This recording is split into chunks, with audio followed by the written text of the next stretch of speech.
Hello, hello, hello! Welcome back to another Pokemon Ultra Moon stream. This time, about half an hour earlier than usual. Because we have a lot of things in front of us. And I am wondering why we're not in town. Please tell me that it's saved. Please.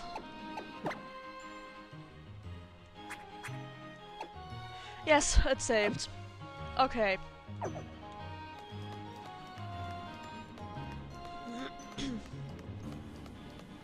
We're gonna go back to town now. And why am I doing this? I can fly. We're going to fight my favorite boss.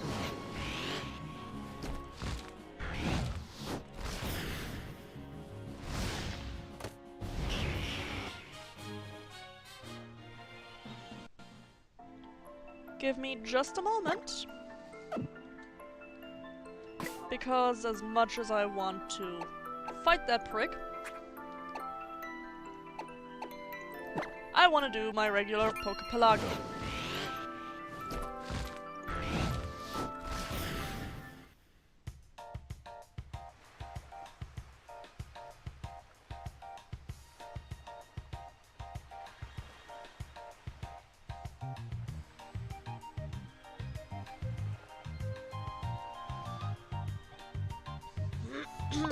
Now then. I might go AFK in the middle to get something more to drink because my throat is a bit strange today. But aside from that,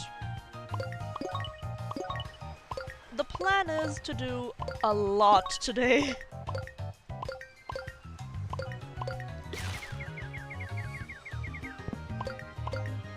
I at least want to get the next trial done. So, yeah. And aside from that, I guess we will see.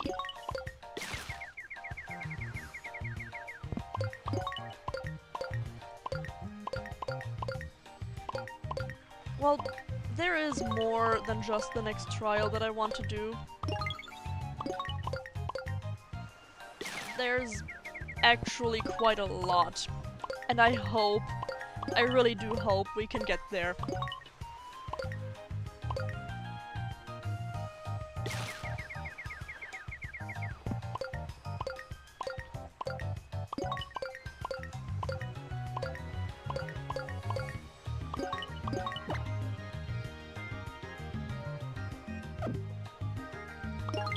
The plan is for the stream to run until roughly 9:30 to 10 p.m.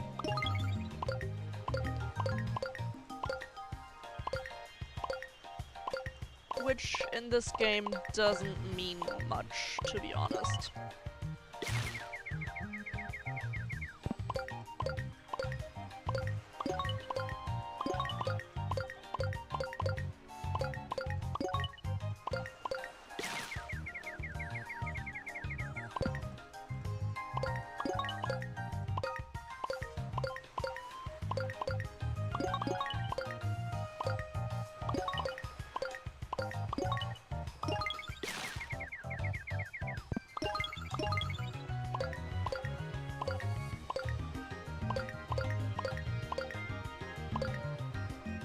Let's see if we still have enough beans on that stalk to get as many patterned beans on the field as possible. I don't know why, I just enjoy doing this. It's a favorite pastime of mine in this side mode.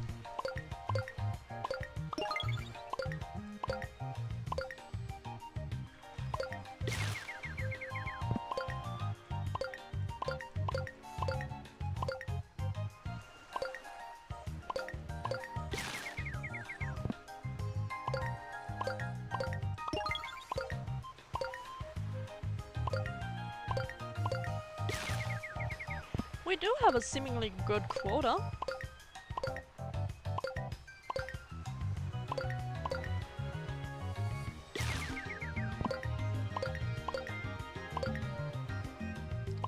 There are some more pattern beans. There's another pattern bean.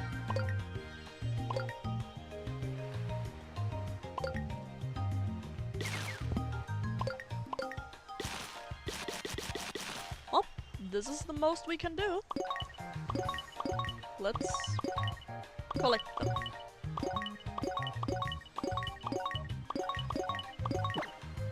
No, I want to get the last pattern bean. I don't want to put beans in the... No! Game!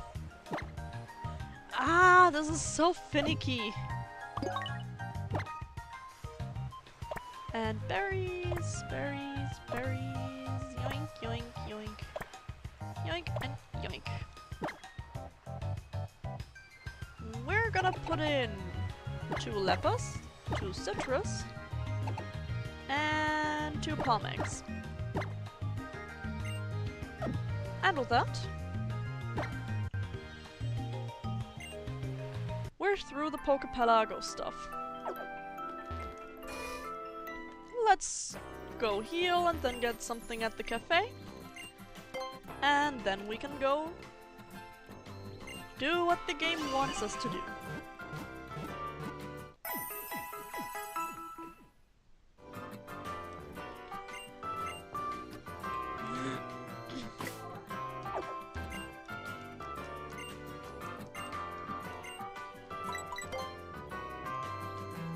One rosary tea, please.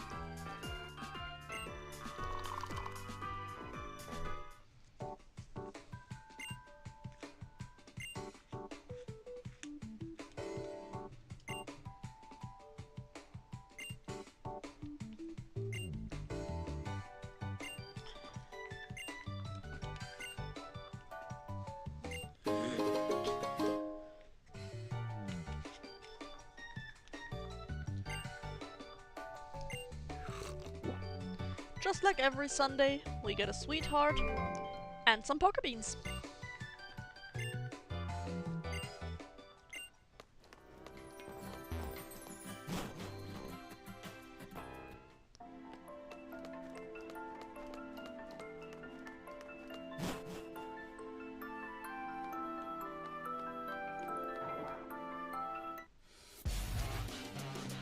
Let's go.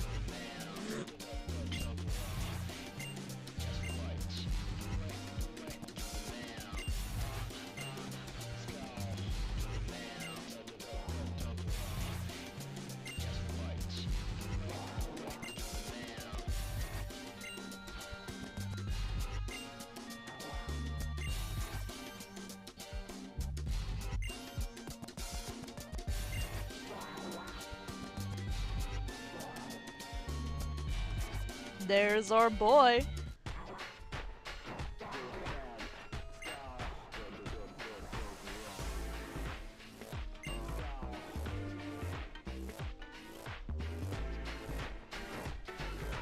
The hated boss who beats you down and beats you down and never lets up. Big bad Guzma.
Guzma, the boss of Team Skull, uses bug-type Pokemon.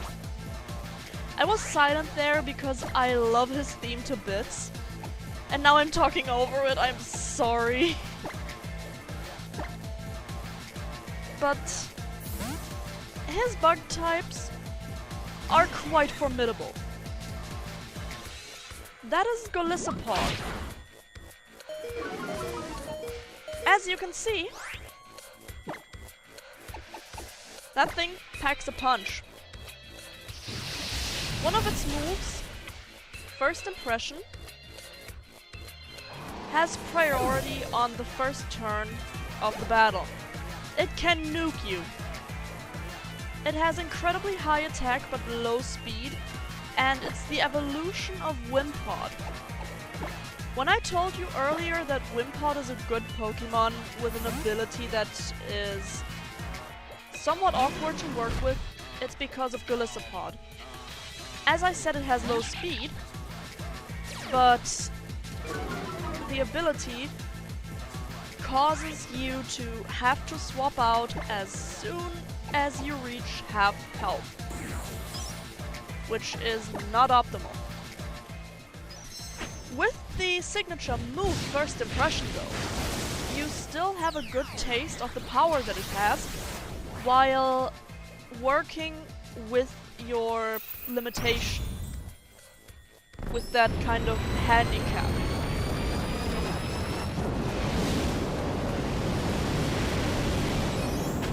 By the way, yes, I had to. This was a necessary bomb that went off.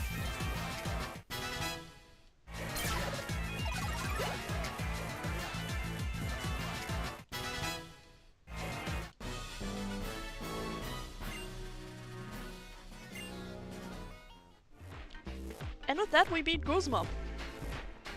GG, that's it, right? Yeah, that's it.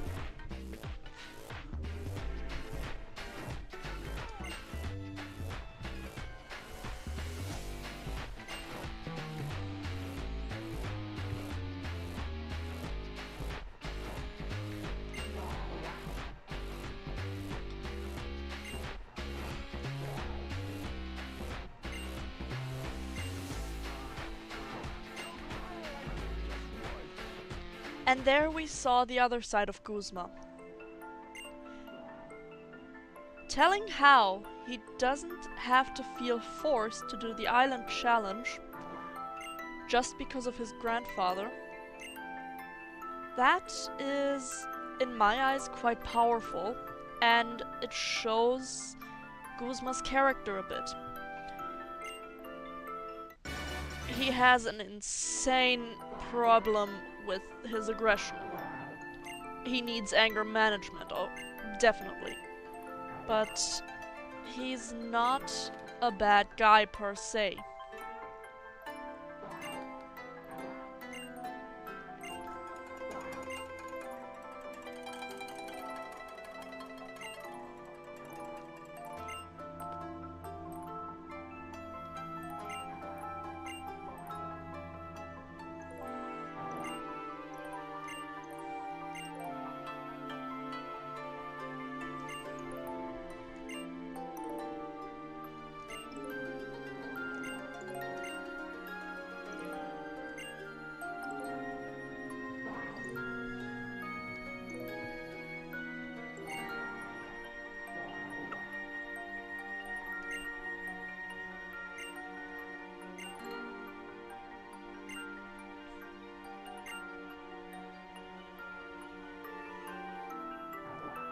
Acerola is so adorable.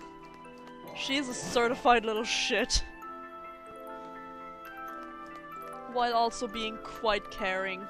I like her. Don't worry, Rodom. There's a Pokemon Center right here.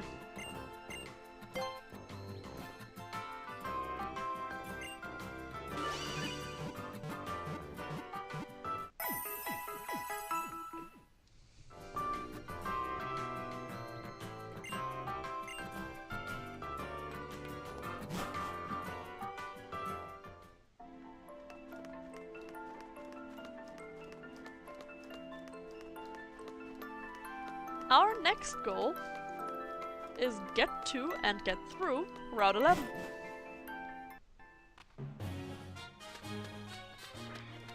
And this, I think, yes, we do with Roto prize money.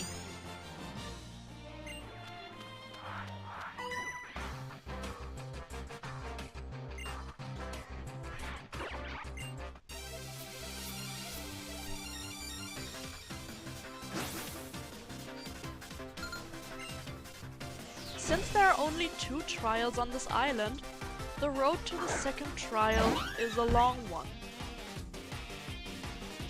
I hope you all are prepared as much as I am. And I hope you have some snacks and something to drink with you.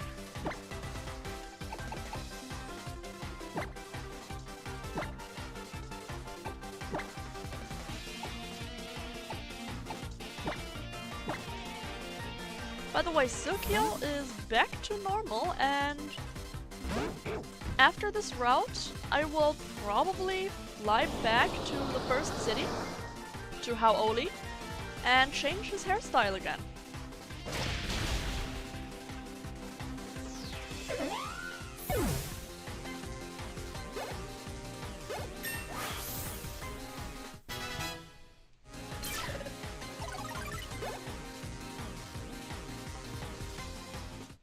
By the way, after the last Pokemon stream, I did forget to post the questionnaire, or the poll, which is why we don't have the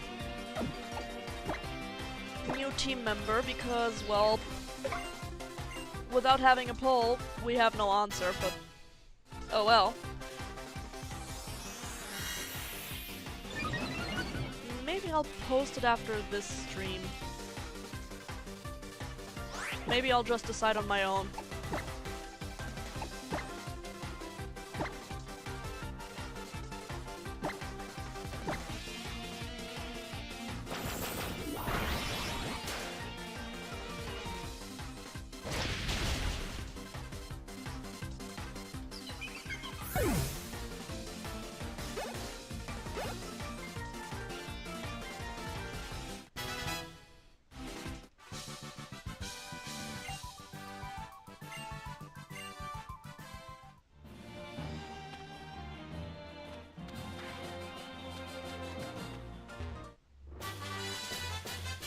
Here is the TM for Gyro Ball.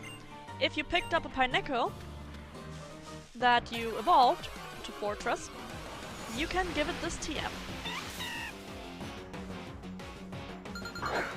Alternatively, there will be something coming up for Pokemon Moon only that can use the TM as well. Quite good at that. Yo, kid! Fight me.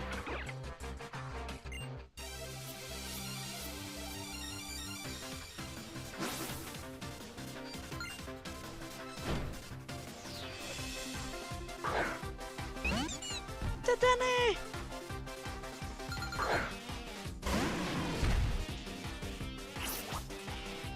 I love this little mouse. I once had a plushie of it. I gifted it to a friend a long time ago, but if I ever do find another Dedenne plush, I will buy it again.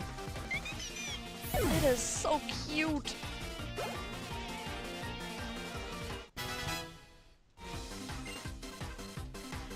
I think aside from Palmy, Dedenne is my favorite Pika clone. Yeah, let's forget this move. By the way, don't worry, we will get a better Fairy-type move with the time. It should be at around level 40.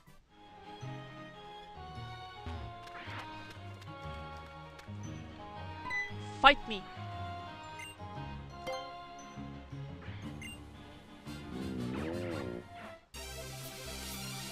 Meet Beware! The evolution of Stuffle! A normal and a fighting type with an ability that makes it weak to fire-type moves. It hits hard, it tanks just as hard, And that's basically about all it does. It doesn't hit that hard compared to some other Pokemon, but it definitely is one of the better fighting types or normal types you can get. As you see, it tanks very well. And it does a lot of damage, as I said. If you want a fighting type on your party, but Pencham doesn't do it for you, I would suggest Beware.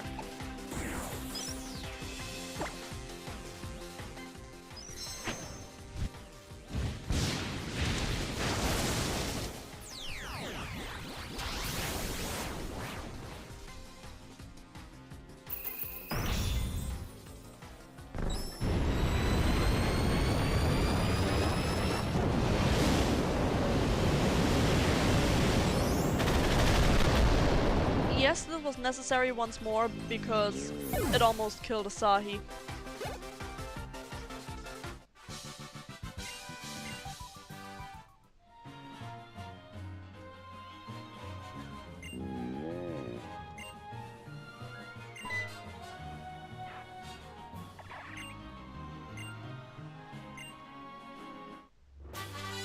TM66 Payback.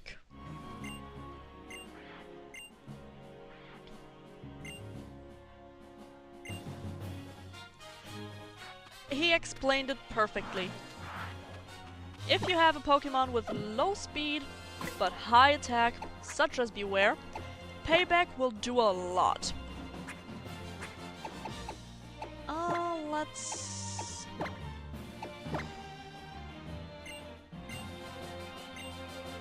upgrade the Watarium Z to Primarium Z. Primarium? Primarium, probably. Payback is a Dark-type move, 50 power, 100 accuracy. And yeah, what it does I already told you and the game told us as well. Basically just use it after the enemy and you have a ton of damage on your hands.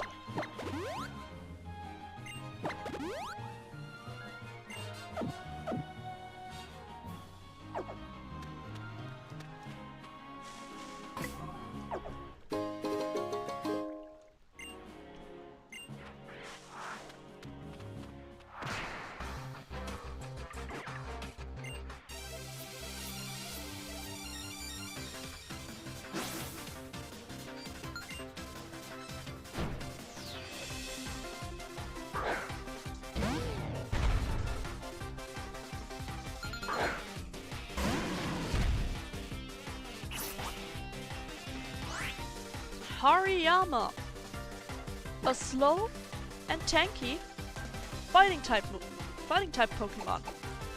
The evolved form of Makuhita. If you're not careful, this thing can and will do a lot of damage. Especially with Belly Drum. If you can use a Z move on this thing, do it now. Otherwise, your entire team is gone. Believe me.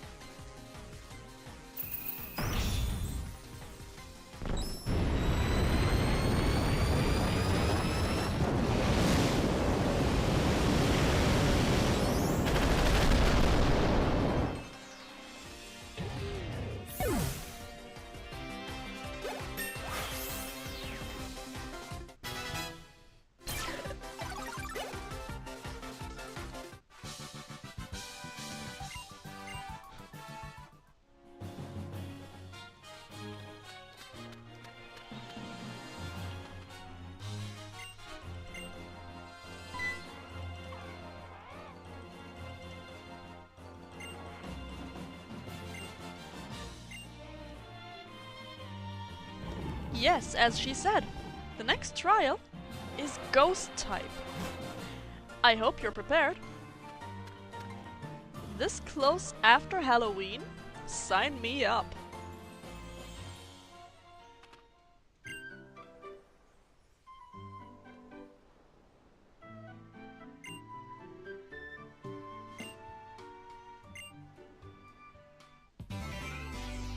And we get the next right pager.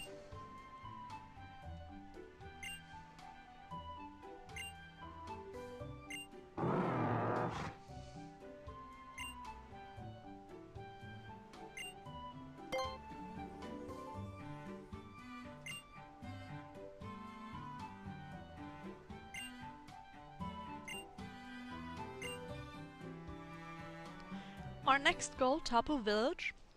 Well, Tapu Village is just down this mountain. For this, we have to use the new right pager that we just got. Mudsdale is the only Pokemon that can get across these jagged rocks. No, I don't.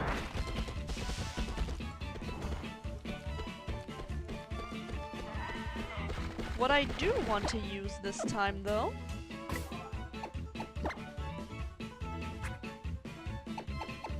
is Roto XP. We still have a Pokemon in the back that needs evolving. And with that, we might as well get the experience needed for that.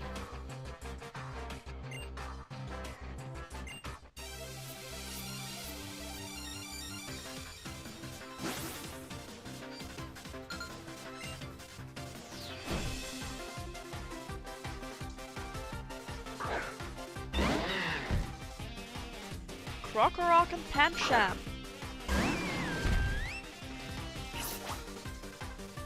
You know what? Let me show you Cyreno's new special move. This is the first Z crystal that we can get in this game that is a signature for a very specific Pokemon.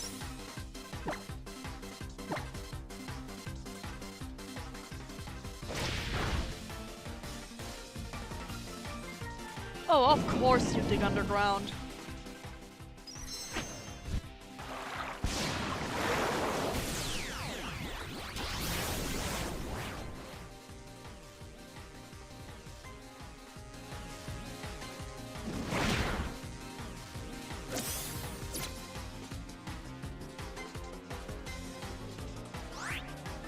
This can happen. If Rotom likes you enough, you will just get a support from him.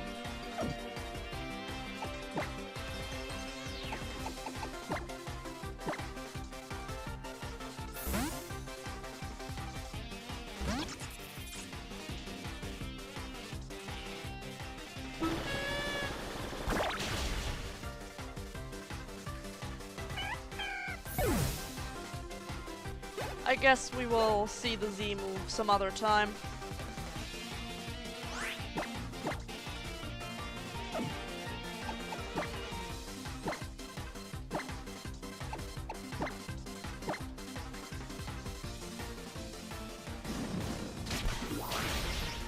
There we see that Leech Life has 80 power, by the way. In the older games, even with the super effective, it wouldn't have killed.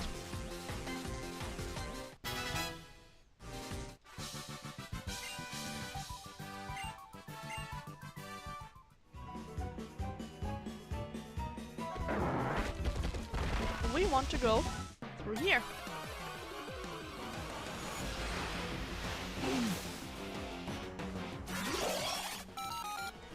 Torkoal is a defensive fire type. I don't have many things to say about it because I don't know much about it, but it's decent. One of the mid-game gym leaders in the 3rd gen and the remakes has one. As a signature, I think. Or, well, not quite. Torkoal makes itself useful in that fight from her side, so I wouldn't call it a bad Pokemon. I'm just not sure.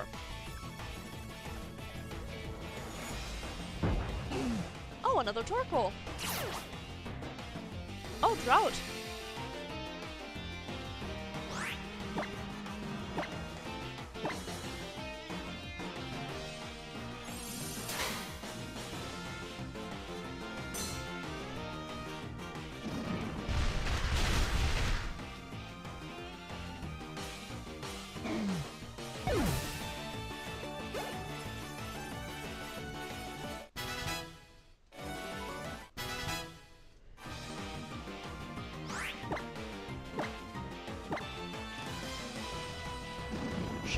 needs level 48 to evolve, and I'm not quite sure if we're going to reach that today. I do hope we'll at least get to 41. By the way, as you can see, Torkoal is so slow that even paralyzing Asahi isn't enough for us to move slower than it.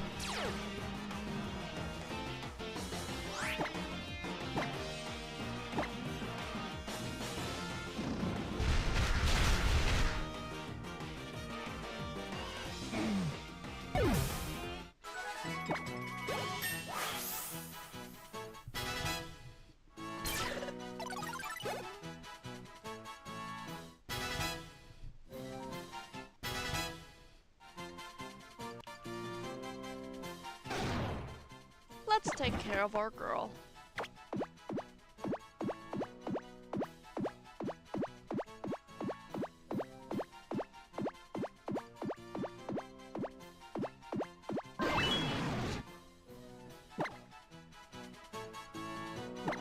No one else needs some tending to.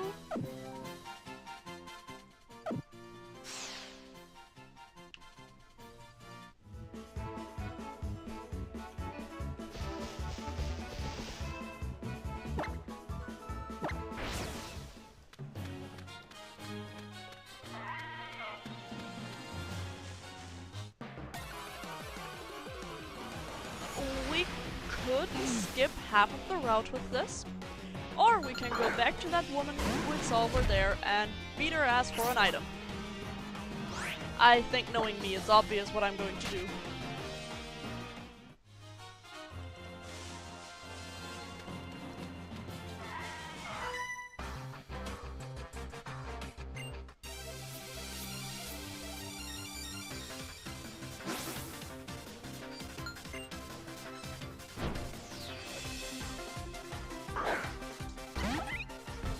Tortuga, a water rock type. It is a fossil from the 5th gen, and if you don't want the highly offensive... Yes, for the loot. If you don't want the highly offensive Archon, one of those two, Tortuga is the other choice there. It's incredibly defensive, and Shellbreak and Water Jet, I heard from a friend, is a quite potent combo. Yes.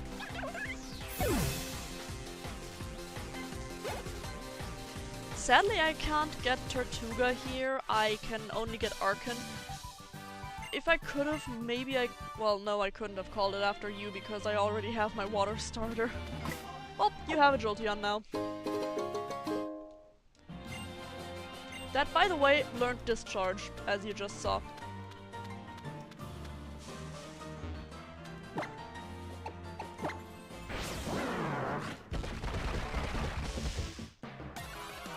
Don't forget Wider for Shellbreak counter.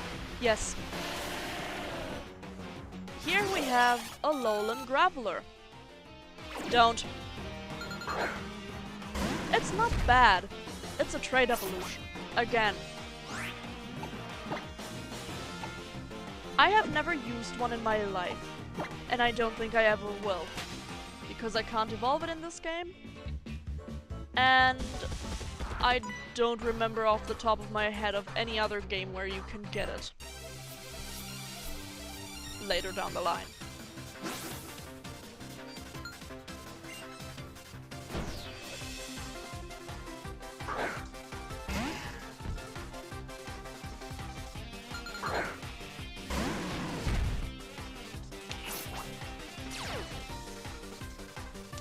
Granados, a 4th gen fossil, pure rock type, and pure unadulterated murder. Don't let that thing cook if you have it as an enemy. It's fast, it hits hard, it can sweep your entire team. It was the signature of the 1st gym in the 4th gen. It's a menace. People have PTSD from Cynthia. I have PTSD from this thing. Now we can look at the Z move.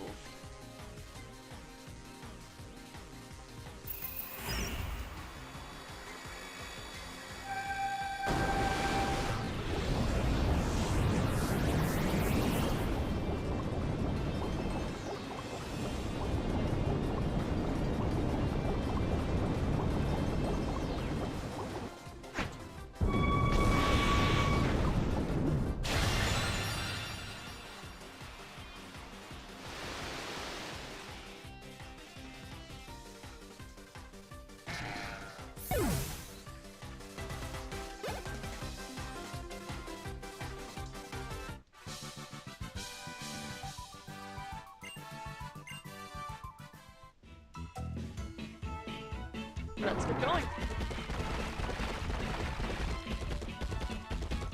Here we have a mountain. Down here we have the beach. No, I don't want to use the QR scanner.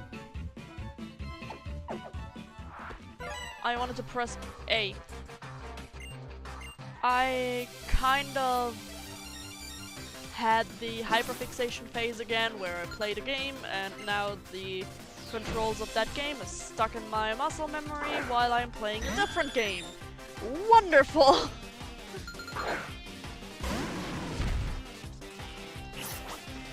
Jokes aside, I have been playing Castle Beasts with a very good friend and it's so much fun.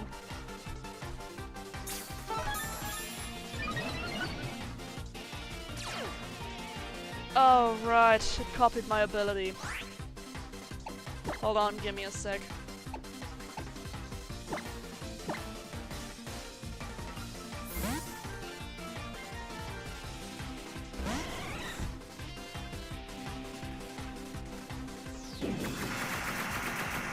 Will you be faster than a Zoroark now, though? No, no you won't.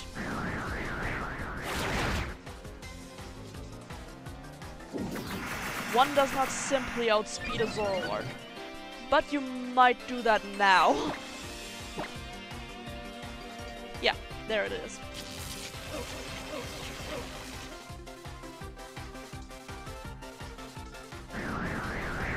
Kind of interesting how scientists always use X items.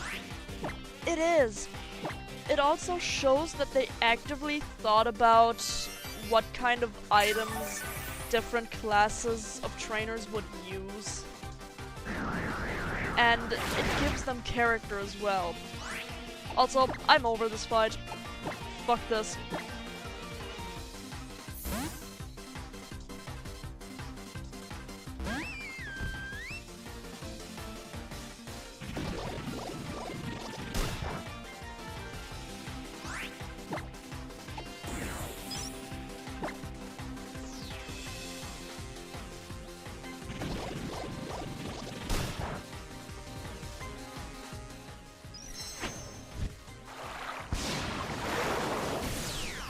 Yeah, I'm unpacking the nuke when I'm done.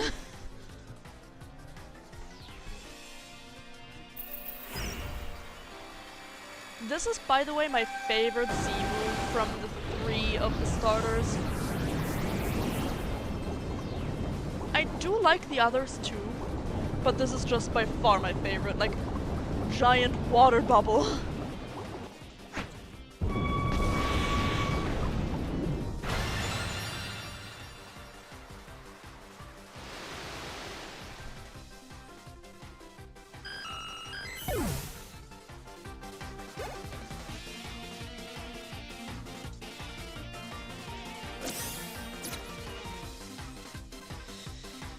And Rodon!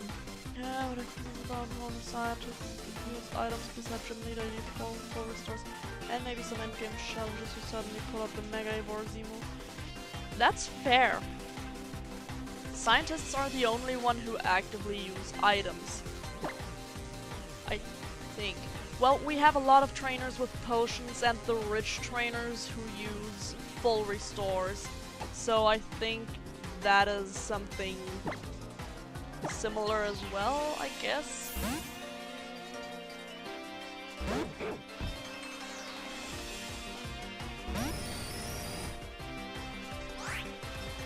This was the worst decision I made.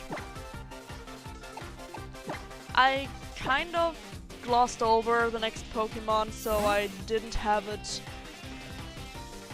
in my mind's eye. I didn't know it was Magneton. I was just like, it's an electric type. Wait, what electric type is there here? Oh, that must be it. But it wasn't, and now we're here.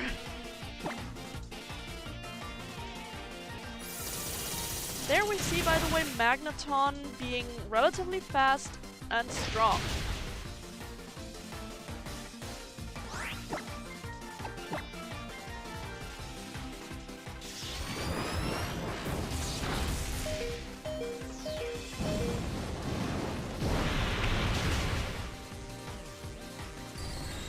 I think I should heal.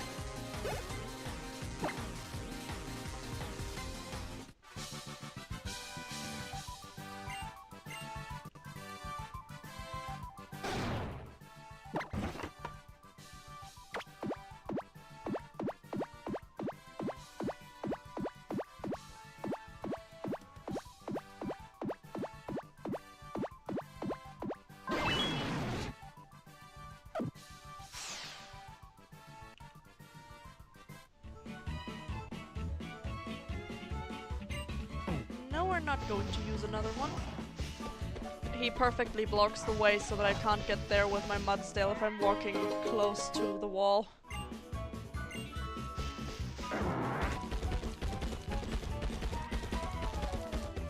Where was the entrance to the beach again? Probably still down the road here.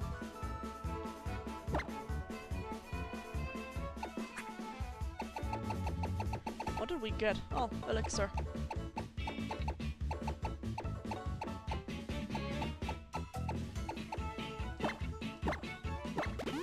We did get the soda pops. Let's use them.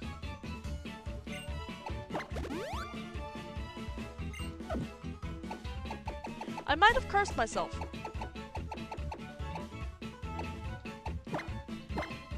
Just the word soda pop was enough to curse myself. We're now going to use a few sweethearts. I'm going to gloss over the fact that well, what I said in general. Just to, yeah, keep it on topic of the game. And not go too far off topic.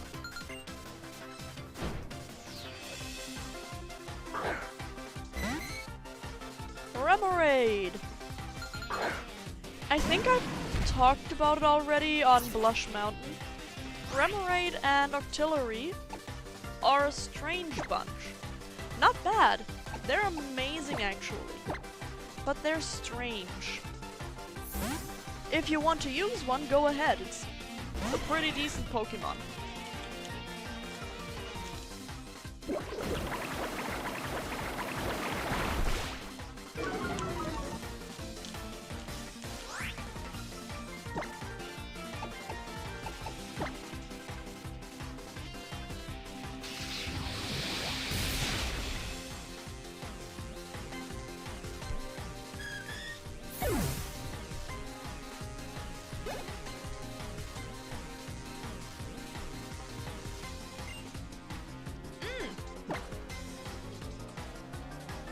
Sandygast. I do not want to attack that thing with water type moves.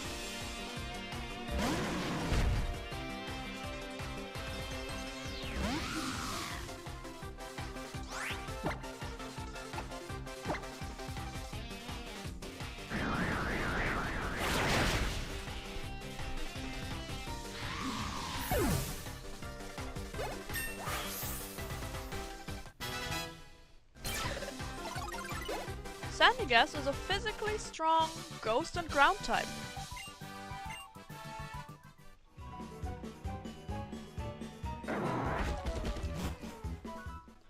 I would heavily suggest taking it if you want. If you still need a ground type or a ghost type, it's definitely worth a recommendation.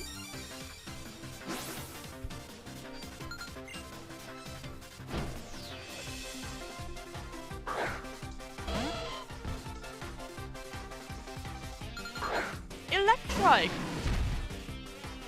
A fast and special attacking electric type. It's kind of like Jolteon, just not as good. The good part on Electric though, or well, Manectric, the evolution, it can learn Flamethrower.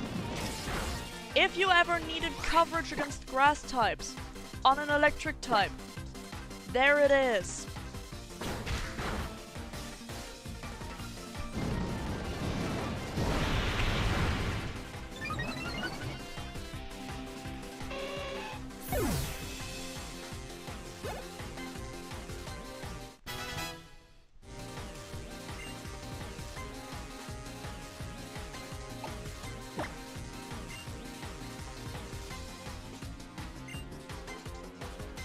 Electabuzz, we already had that. Strong, trade evolution. If you have someone to trade it, worth it.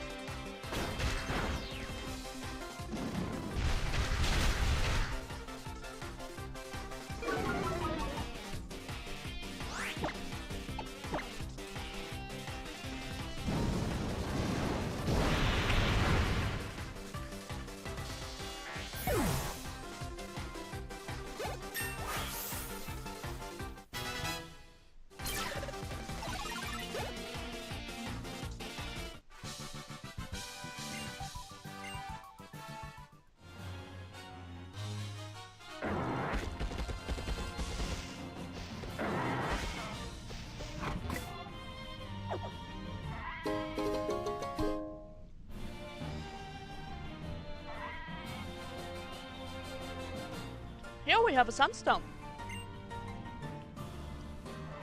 That is needed to evolve Petalil to Lilligant and Cottony to Whimsicott. Sorry, the name just took some time. We also have the next photo spot here.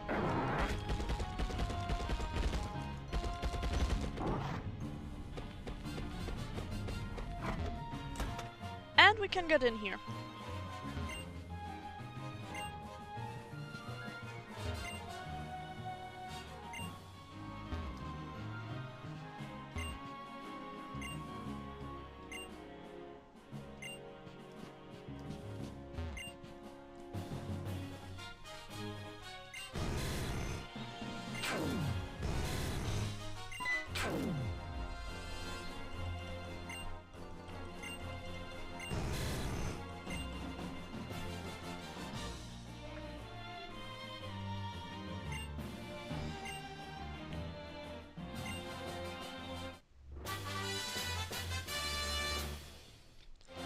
For this, we get the TM Embargo.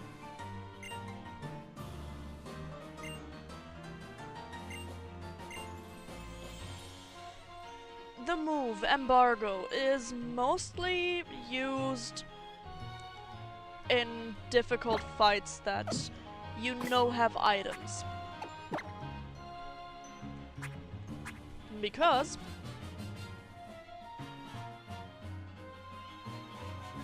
it prevents the trainer from using items. What I didn't know before, I'm just learning that right now, is that it also stops Pokemon from using their held items. So it's incredibly useful in difficult fights, both online and offline. If you can just turn off a fucking Life Orb, holy crap!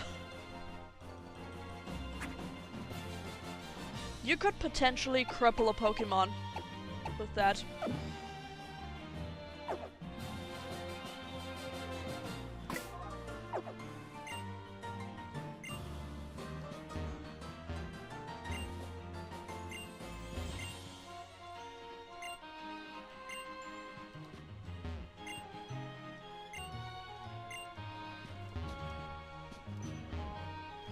We have here an actual miniature that looks quite well made. I love this place. Doesn't have anything too big, just shows how this part of the Pokemon world works.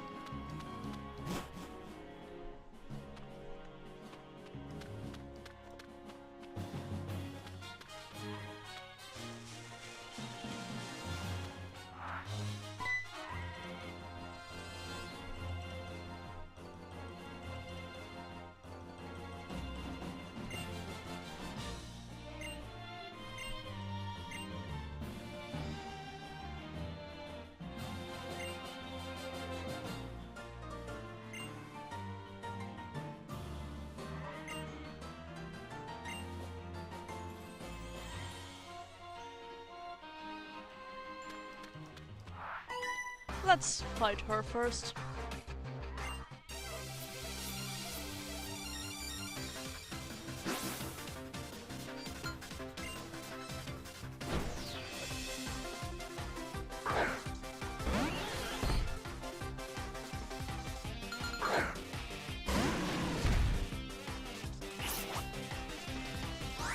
High special attack and speed. I don't think Raider is cut out for this because he's a glass cannon.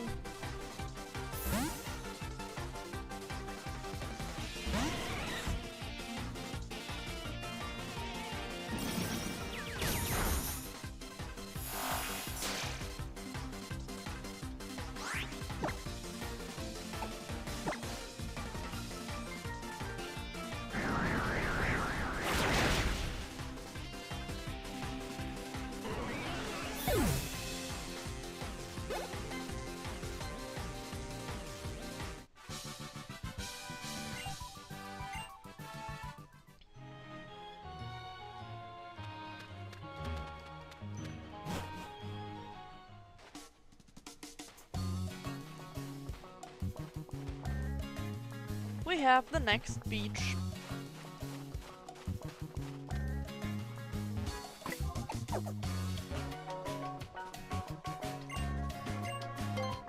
And we have a letter.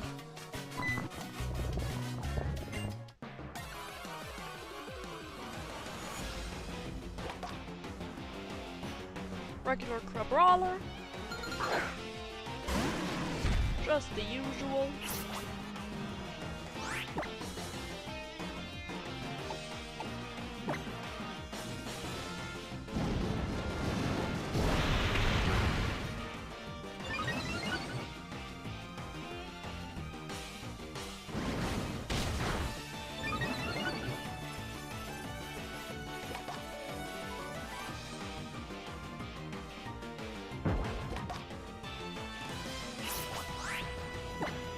I'm going to nuke the left one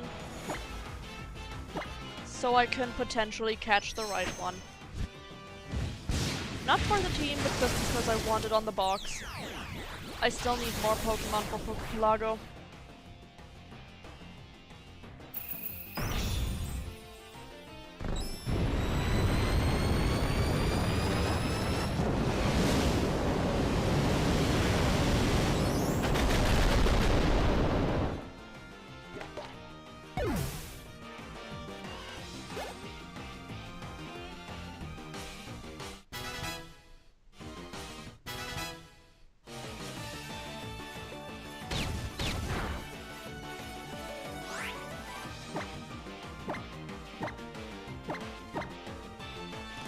Let's use a Great Ball.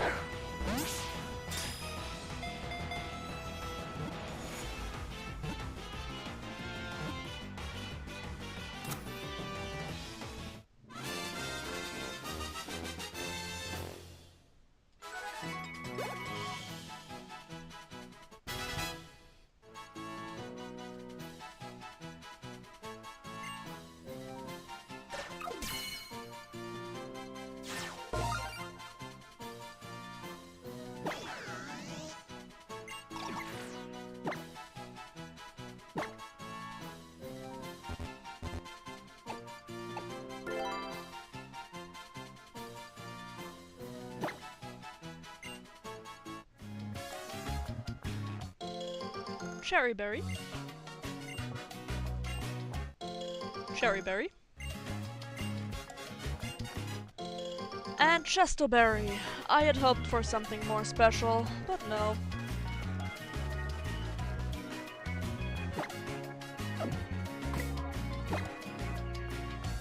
This is the photo thing. We don't have any photos.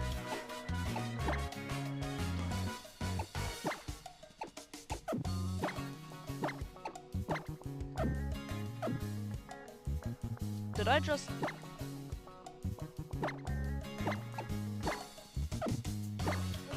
This is what I wanted to do.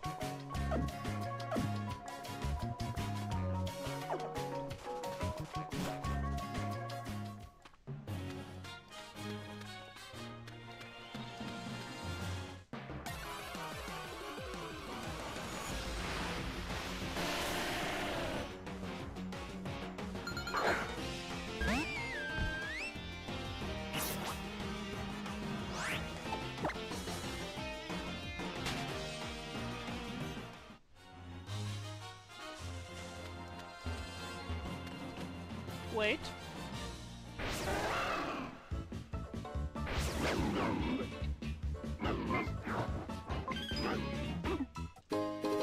I knew it.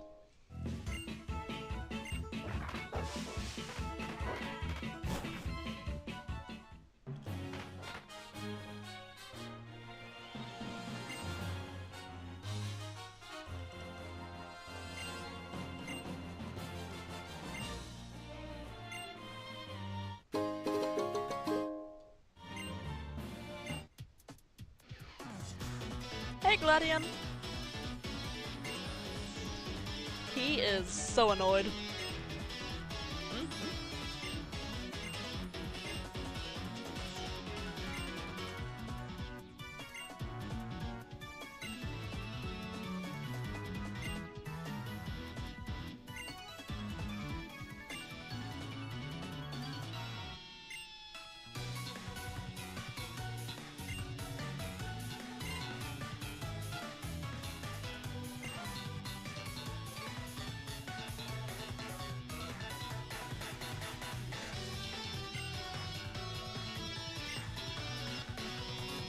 I like him so much. He knows where Cosmog is, probably. Ah, he's such a good person.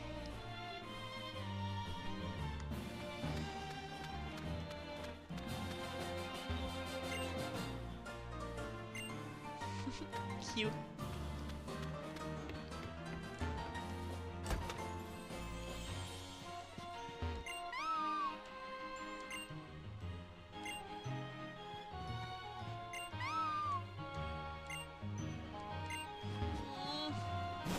I don't like having a lonely Stuffle there.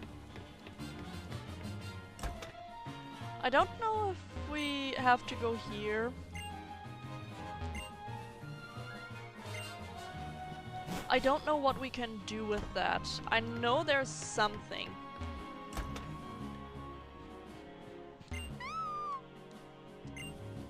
I'll have to look it up. But first we're going to get to the trial.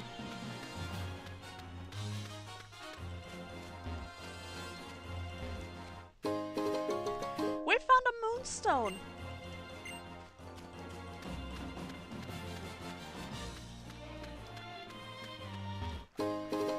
And a guard speck.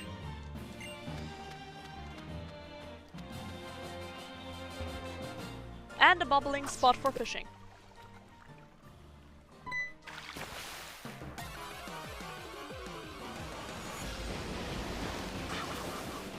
Roxish! This is a highly rare Pokemon. Like, incredibly rare. It is a Psychic and Water type. It's not terrible, but not good either. And it's, oddly enough, physical.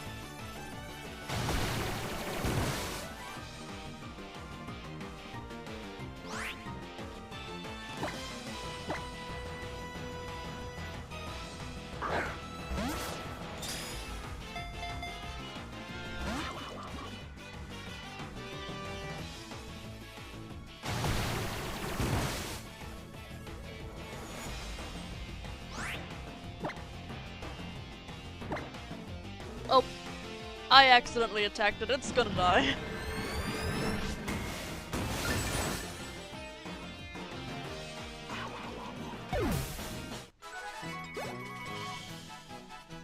It's not that bad.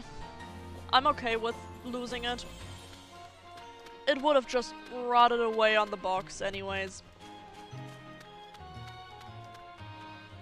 There are a few items that we can get, but I want to focus right now on what is about to come.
They are not only trying to save their world, they're also trying to right a wrong. Their ancestors fucked up. They don't want to fuck up anymore.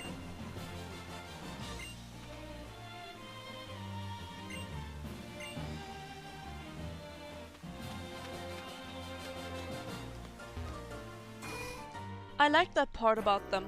They're not villains.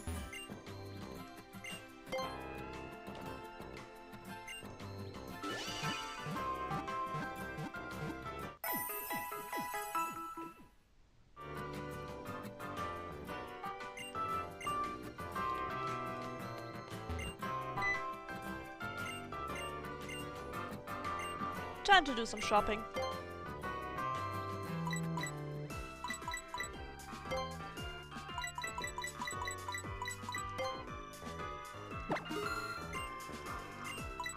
We still have no need to buy revives. Oh, let's get some more hyper potions, just in case we need them. We're not going to use them during fights anyways, but they are going to come in handy in between fights, especially because we will have a segment in front of us with a bit of walking and fighting, and without healing.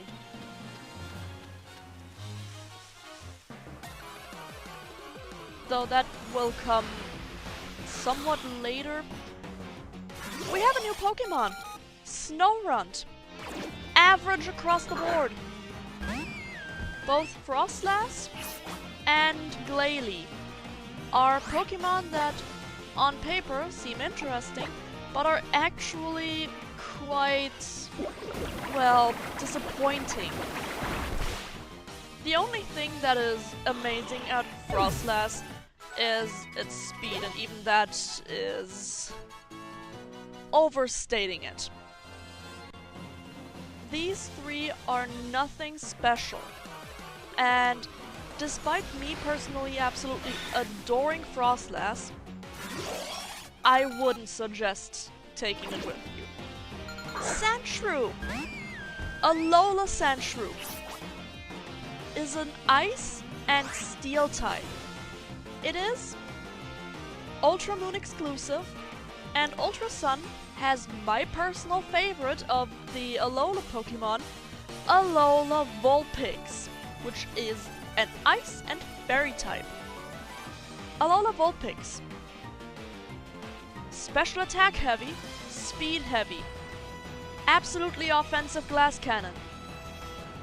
Alola Sandshrew, an ice tank with physical attack need. As I said, I prefer Alolan Vulpix over Sandshrew. But I might consider taking Sandshrew in. It's another one of those things where I'm like, the chance is there. I could. I might. But I'm not sure yet.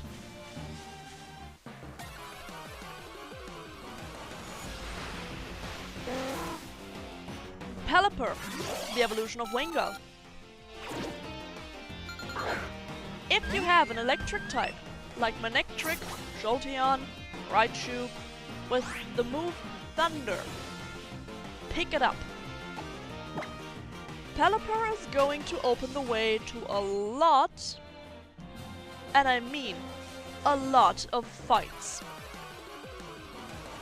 If you open up with Pelipper and switch out to your electric type with either a move or letting Pelipper get KO'd, and you still have the rain from Drizzle, you're golden. With rain, Thunder has a 100% hit rate.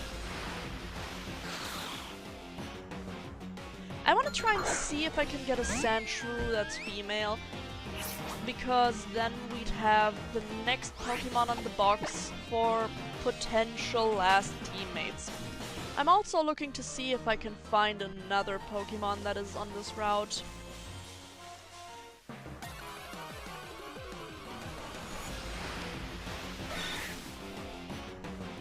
And there we have Sandshrew. Is it female though? Yes, it is! Can I attack it without it dying?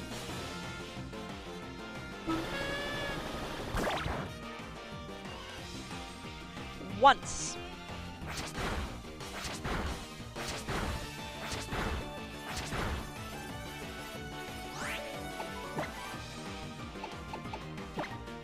Ray, I'm going to need you out.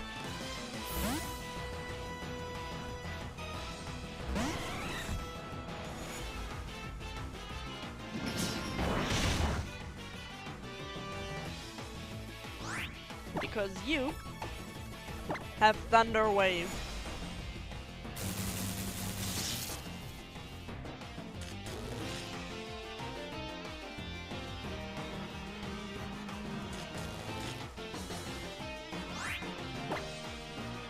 Let's see, what kind of ball do I want to use? It's level 33.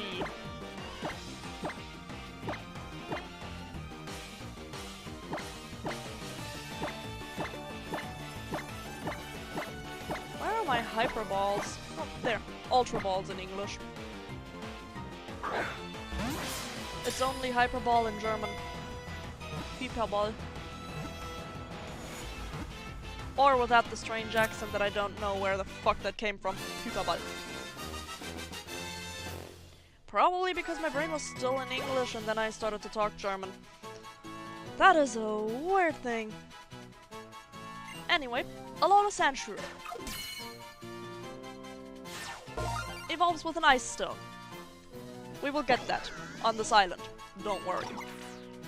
The skin on its back is as hard as steel. Predators go after its soft belly, so it clings to the ground desperately. No, I'm not giving it a nickname yet. Sent to a box.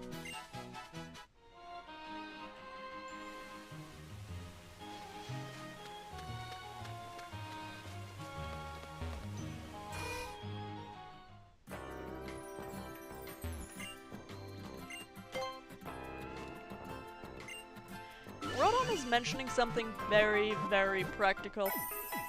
I should save soon.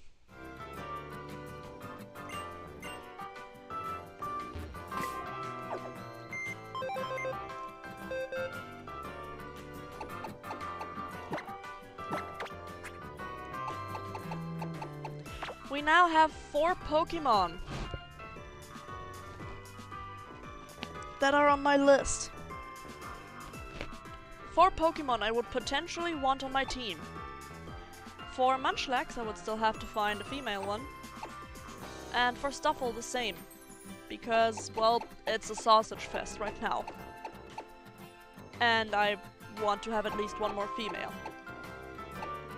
But we have Sandshrew, typing Ice and Steel, Physical Lean, Defensive Tank. We have Munchlax / Snorlax, Physical Lean and Special Defensive Tank with high HP. Pineco, Heavy Tank with not much attack and mostly there for stalling. And Stuffle, slow physical attacker with the ability Fluffy and normal fighting type. Those are 4 options that I have right now that I would consider. Theoretically 5 options if I'm putting Skarmory in it as well. It is a flying type, so another electric weakness that is somewhat covered with Asahi. But we're not going to fight many more electric types. I'm not worried about that. So I might actually, yeah, I think I'm doing it. I'm putting Skarmory in this one as well. And to surprise even myself, Algium. Just so we have 6 Pokemon here. 6 Pokemon to choose from. 6 Pokemon that I'm going to look into after the stream. And then, hopefully on Thursday, we might have our answer. You know, maybe I'll even look into it in a moment.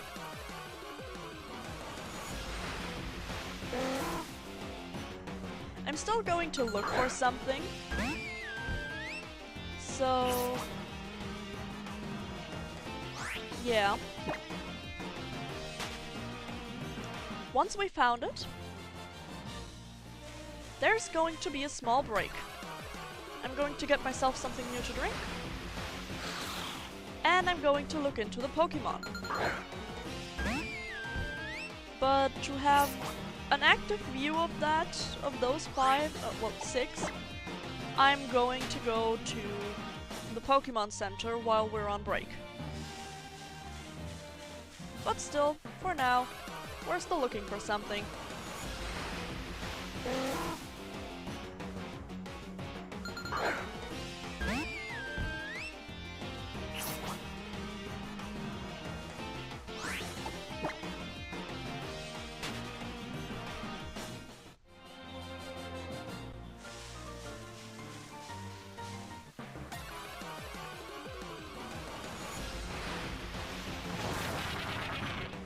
Not you.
I have to see now if that Pokemon is really here, and if it's just a 5% encounter and I'm very unlucky, or if it's not even there, like Eevee.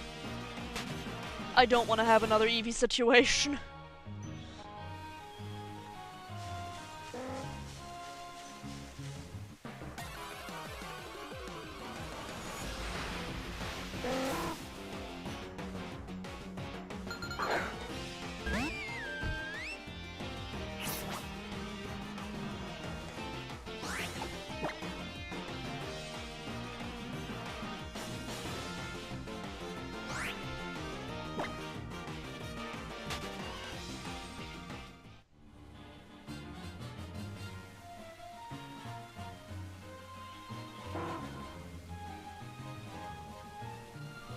It is here, and it has the same encounter rate as Sandshrew. 10%.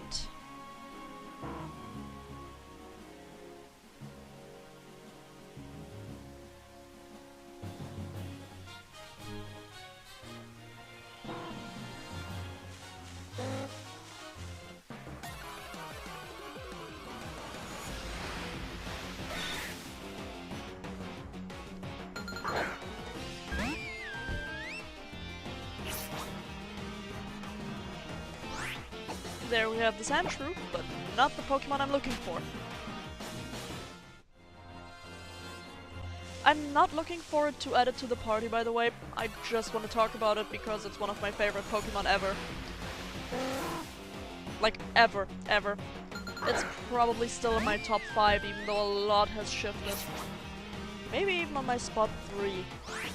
With Palmy and Hisui Zorua being up on the first 2 spots, yeah, this is my 3rd favorite Pokemon.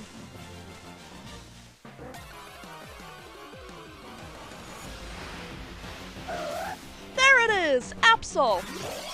A physical attacking dark type. It's, to this day, relatively powerful. Not the most powerful, mind you, but using it is still possible. This might kill it, I hope it won't. Absol is kind of frail. But it does what it can, and it does it well. Meaning, it has very high physical attack, it goes in, it hits, and then it dies. Sounds kind of counterproductive, I know. But it's not as bad as you think.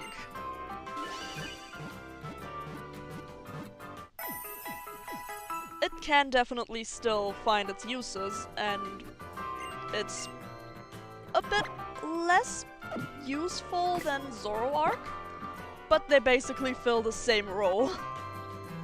One moment.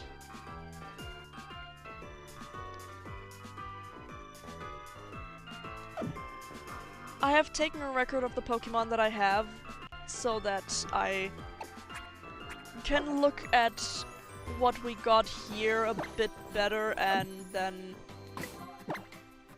yeah.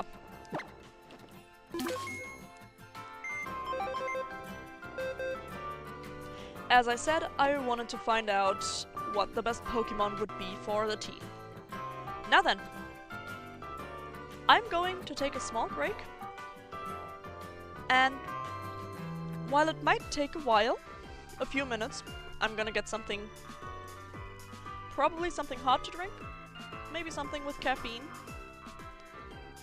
and you guys can use the time as well to get some snacks, get some water, stay hydrated, move around, whatever. I will be right back.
And we are back!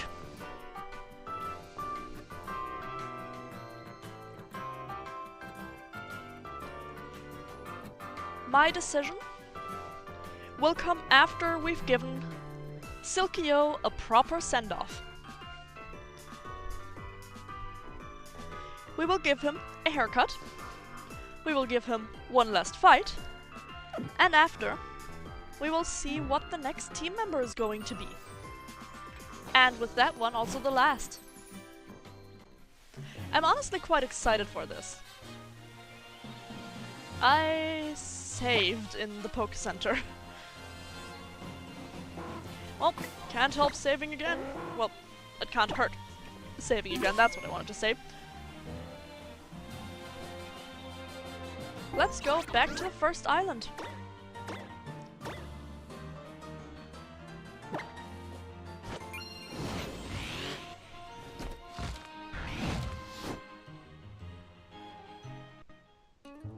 I hope all of you have something to drink, because we probably won't take another break today. This is going to be time to strap in.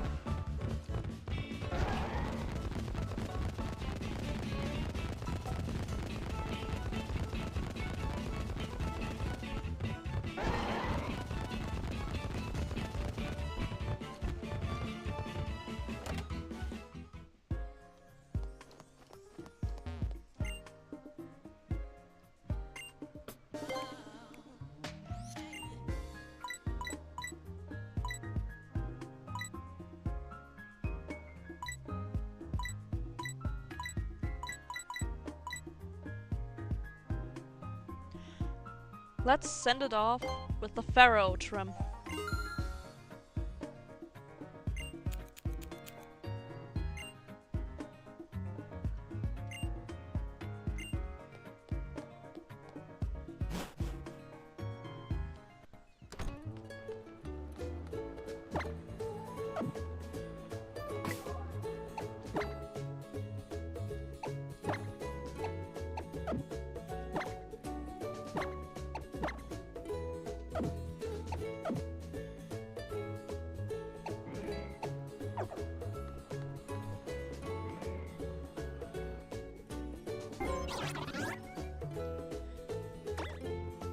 We're now going to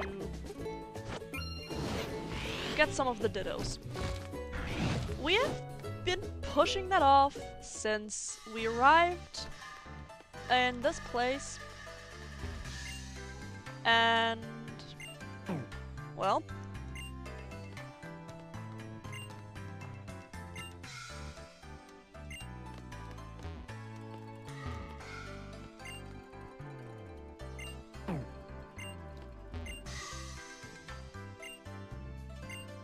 this is not the one. The Ditto here is supposed to sell something strange, so we have to find that. That is Olivia's store.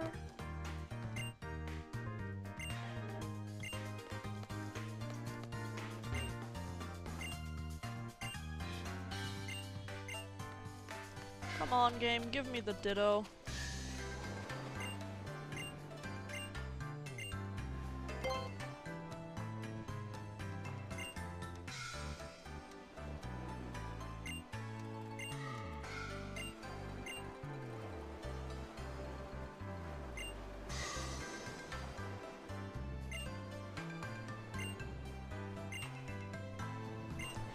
She wants to see an Alolander trio. So if you're playing along, there you have it.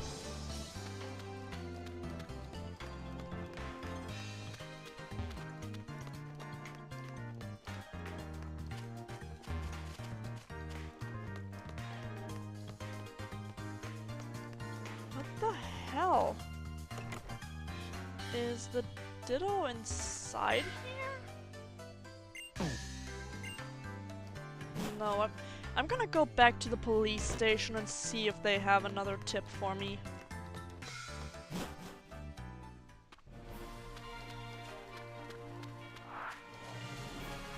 I want to have the Ditto for the final fight of our pal, but that's it. In Konikoni City there is a seller who interacts with customers in a bizarre way. Okay.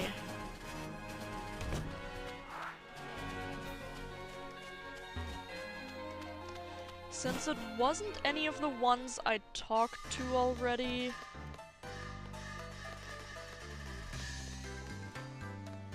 it's probably someone here? Is it the chef? No. No, it is not.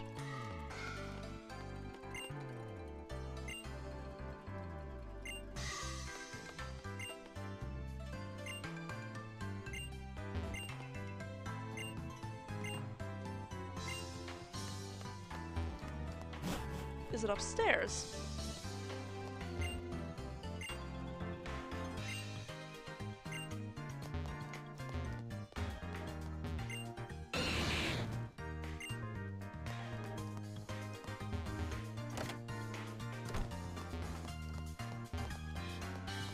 This is a cute and very cramped room.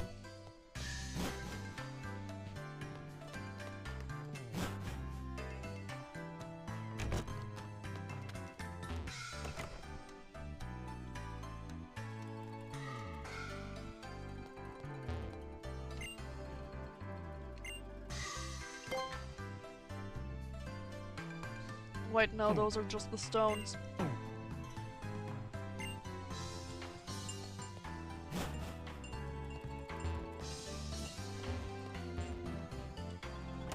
At this point, I'll need to look up where that thing is. She has so many Stuffle as pets.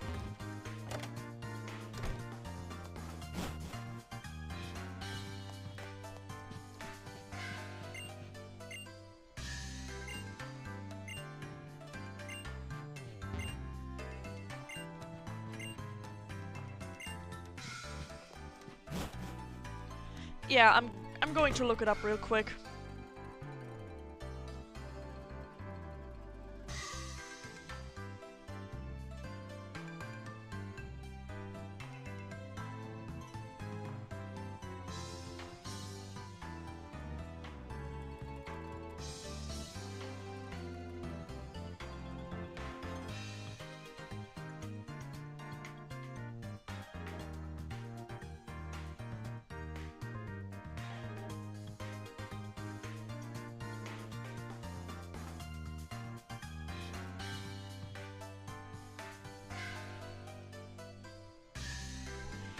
I have just read that each of those Ditto have top IV in very specific stats.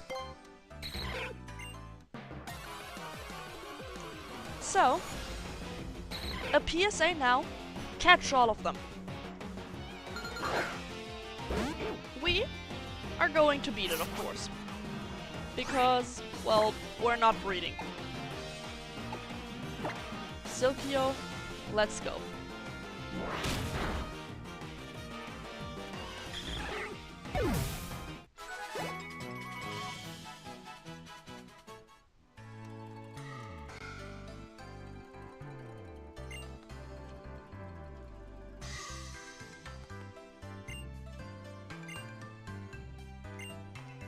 I'm not going to personally buy herbs because they ruin friendship.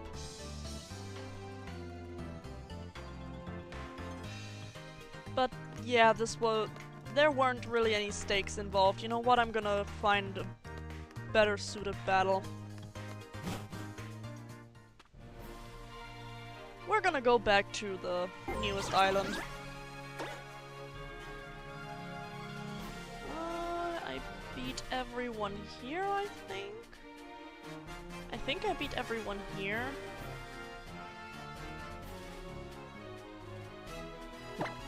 There's going to be a trainer here somewhere. We're not going to continue on. We're going down here. But also not too far. This area is beautiful, and we will come back here.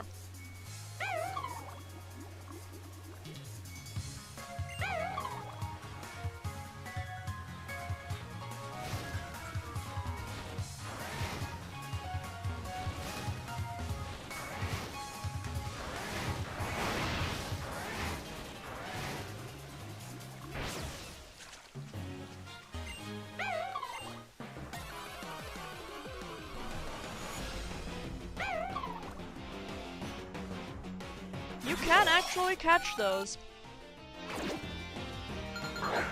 And I think I'm going to catch one because I like it. This is also not the fight that I was hoping for Silkio. Let me choose a quick ball. The guy that we saw that was basically next to where we were standing is an ace trainer, and he is the one that I'm going to fight with Silkio up front.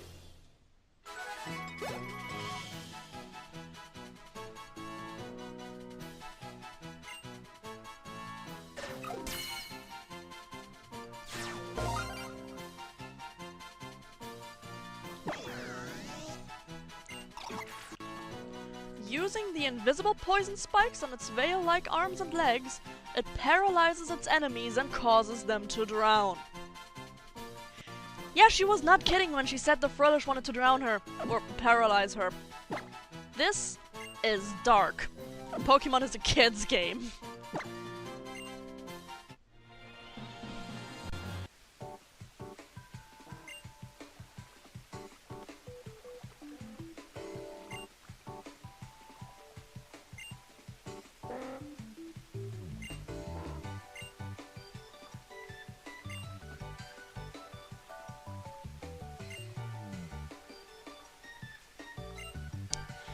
I am being flirted with.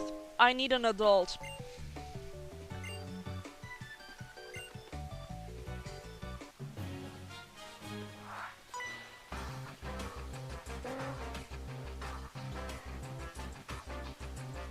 Oh.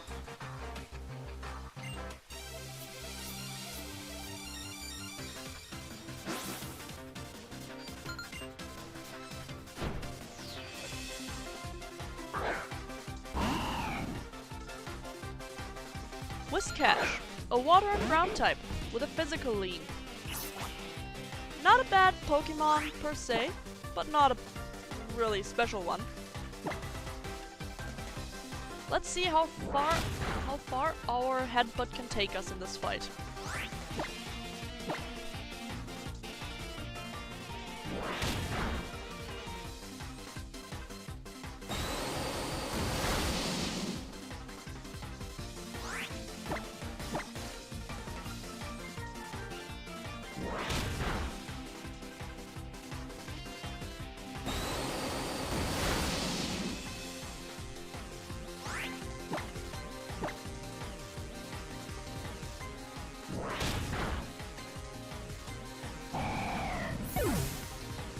This was a close one, but Silphio, as always, prevailed.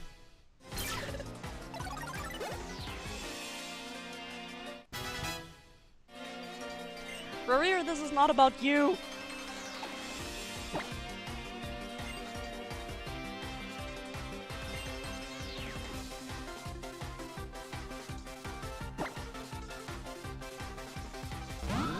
Honchkrow. I think it was special? Maybe it was physical? It's definitely somewhat defensive, and it's one of my favorite dark flying types.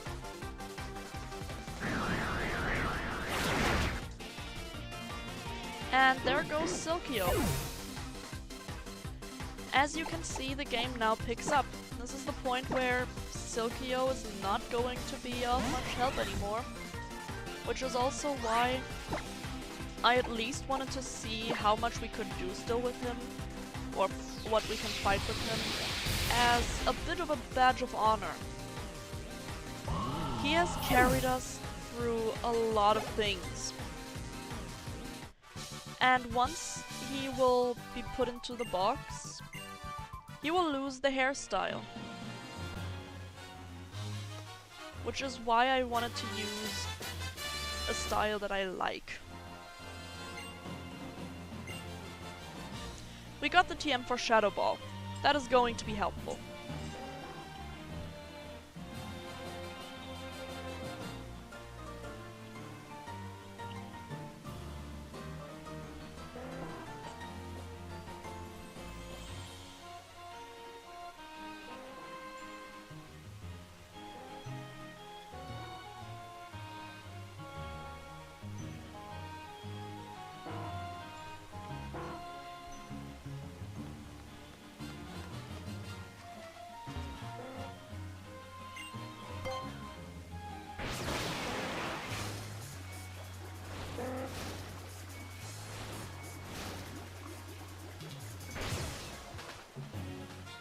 We will now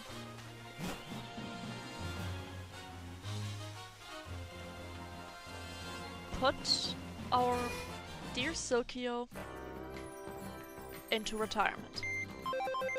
He deserved it for being the best dog I could have ever wished for.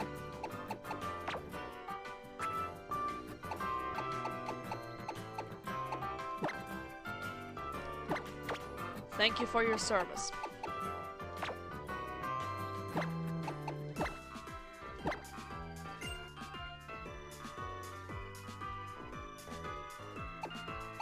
As for our next team member, it's not going to be Stuffle or Pineco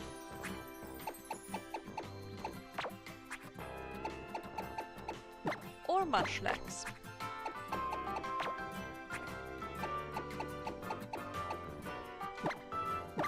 It's not Elgium.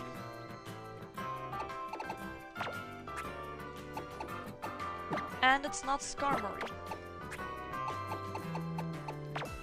I have decided we're going to take Sandshrew with us.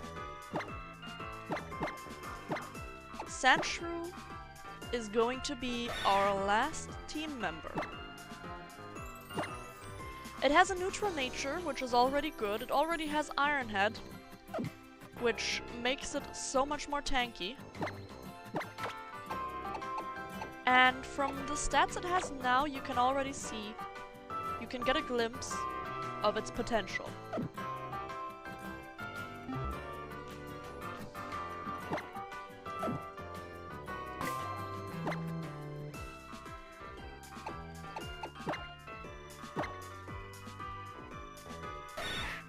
She is not only bashful, but has a sturdy body. If I remember correctly, that means her defense is her highest stat.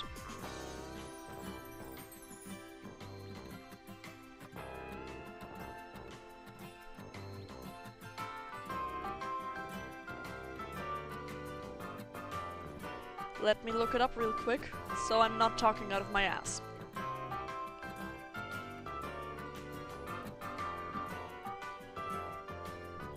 Yes. Sturdy body, highest IV is defense. It's either 0, 5, 10, 15, 20, 25, or 30. And because I am who I am, I'm going to calculate the IVs real quick.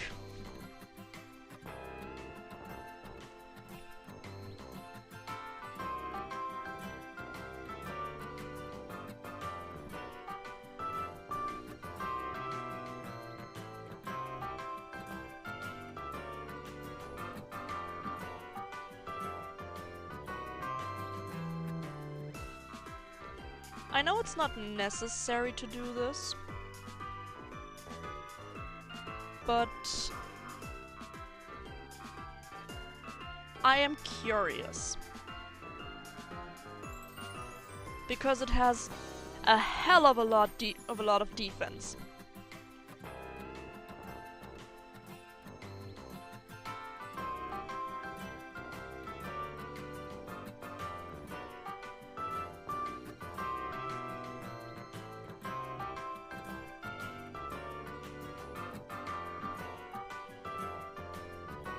It is level 33. And it has bashful as a nature.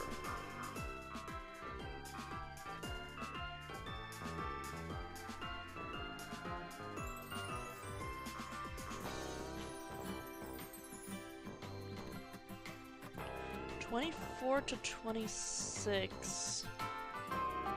Looking at this, probably 25 then. 25, it's its highest IV stat in defense. That is not bad. Now, I do have a few naming ideas.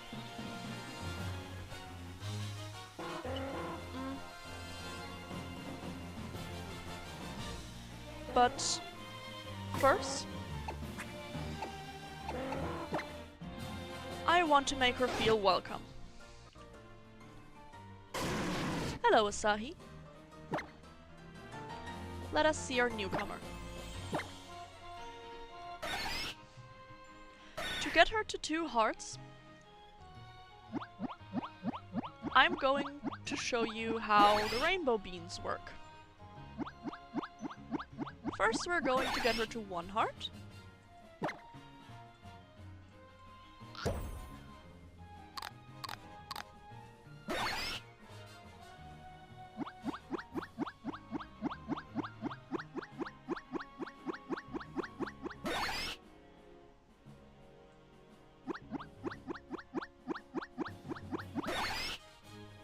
Let's see if this was enough for 1 heart. Yes. And then we will give her a rainbow bean.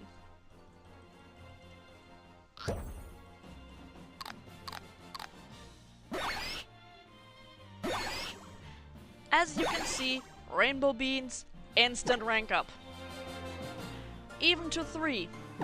Rainbow beans are busted. She's going to be our only 3-heart Pokemon for a long time. And since she's going to be the one who takes over from our dear Silkio, I think these 3 hearts are deserved.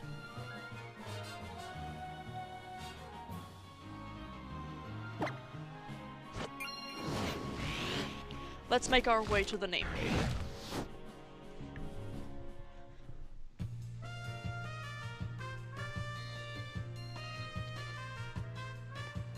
Since she's an Ice and Steel type, there are a few options on what to name her.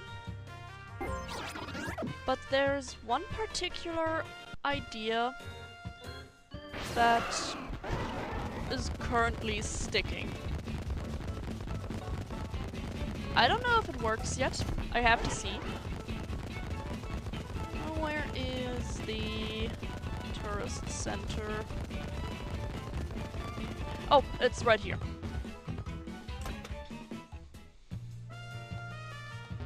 This is the name rater, by the way. Yes, please.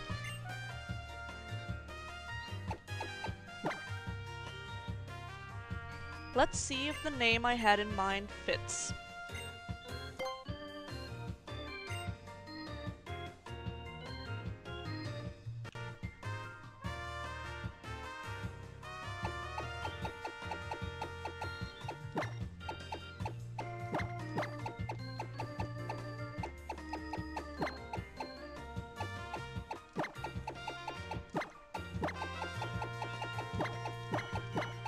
I'm going to call her Moonflower, because ice is most often seen together with the moon.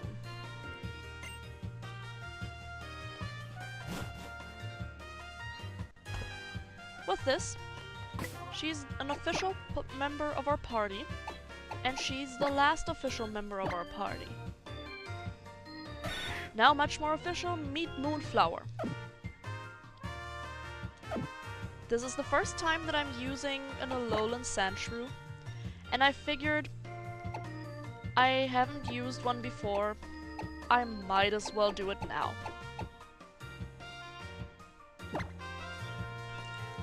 using the Never Melt Ice right now is a bit of it's not good. So instead, we will give her the Eviolite.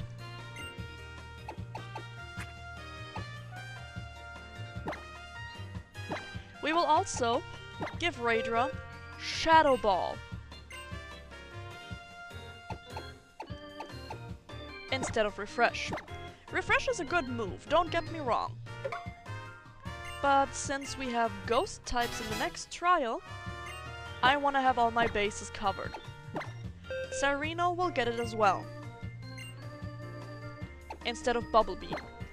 Sparkling Aria is an amazing attack. It has only 10 PP, yes, but it's enough.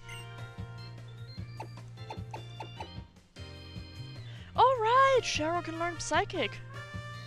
We're gonna teach that to him eventually, once he evolves, but yeah, that is on the list as well. Now, because I want an Ice-type move on my Ice-type Pokemon, we're going to Surf.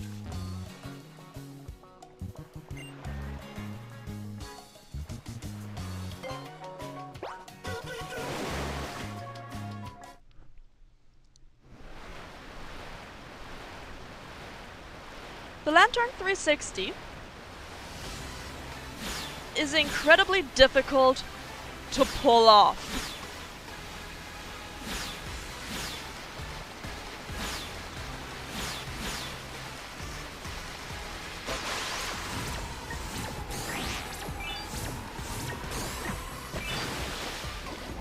This is what happens when you don't take care to land properly.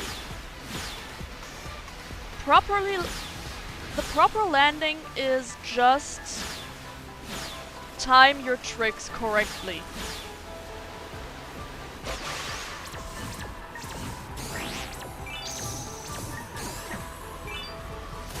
The reason why I say the Lantern 360 is difficult to pull off is because you need the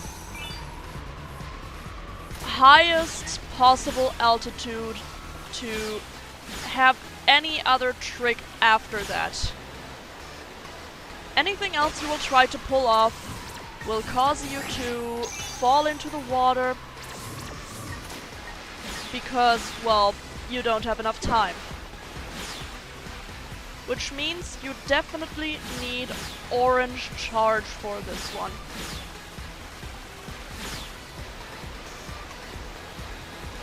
Like this. And up we go.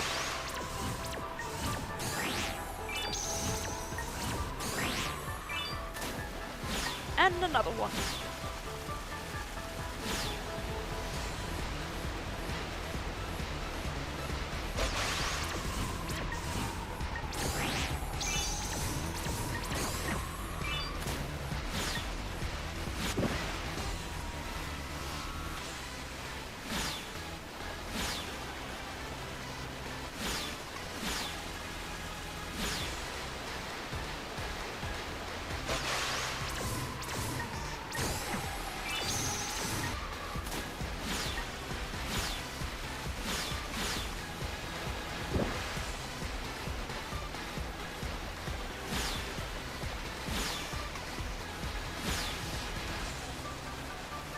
We're just going to wing it.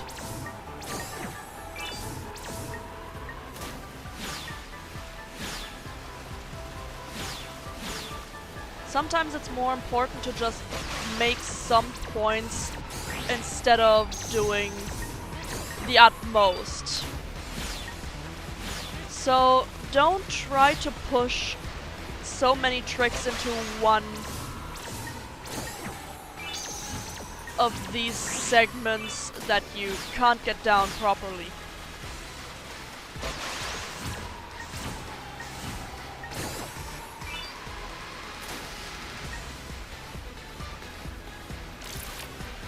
There we go, Super Course.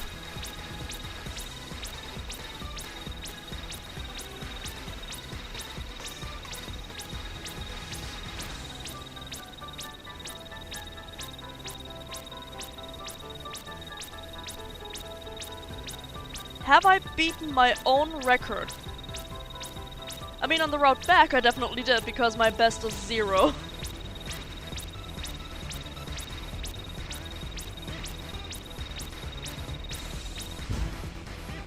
Look at that!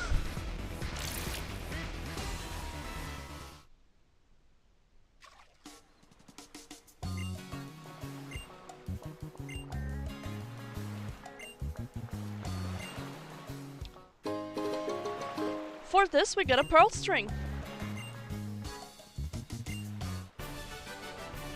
And 9 beach points. I think we only need a few. We also get the new move, Primarina Twist.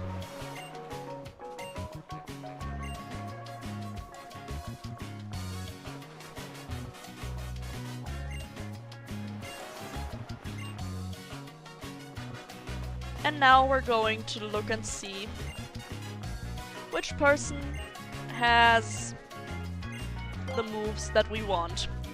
You don't. We can also look through the move tutor on Ula Ula Island. Do you have the right one? That is Shockwave.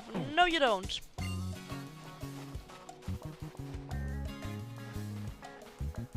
I'm tempted to just swim back on Mantine. You know what? I'm surfing back.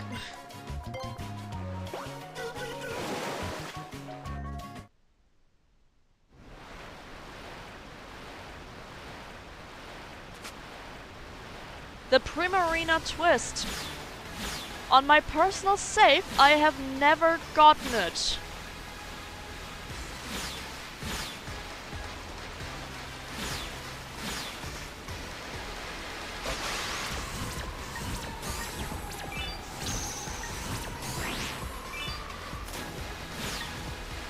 The Primarina Twist along with the Lantern 360 are incredibly high reward things. Because they take so long to execute. As you've just seen, the Primarina Twist gives you a moment where you are suspended in the air that can fuck you over on small waves.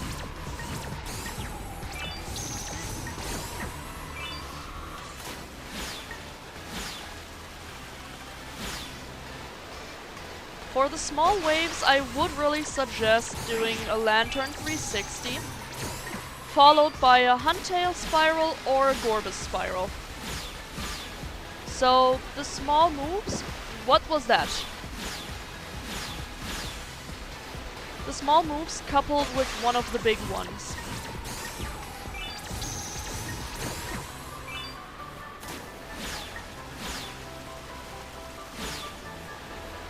Now, let's get up.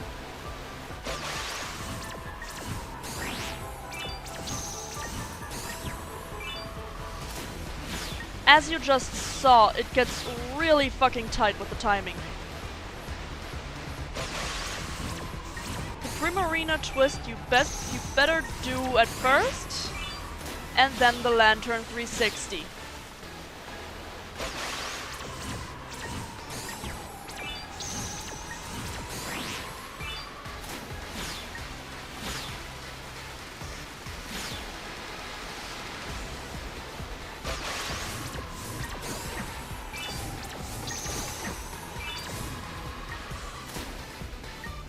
And there we go. Our high score is 24,458. Can we break our record?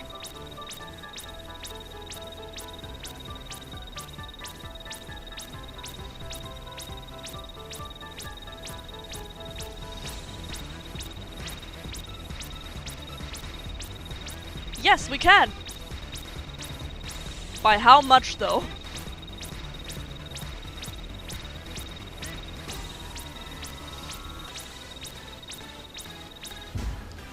Almost double! Holy crap! We almost doubled our record here!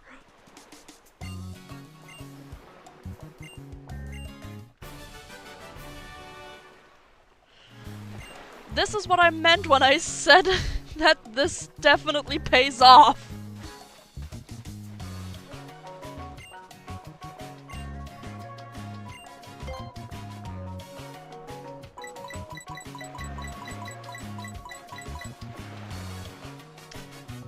It is not here.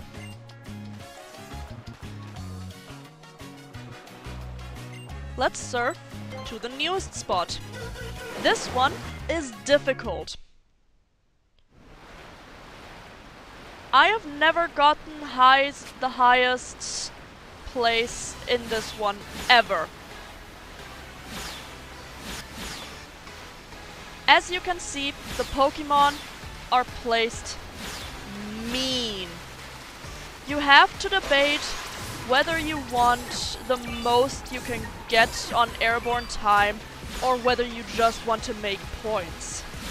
Getting the most of airborne time will definitely cost you a lot of points.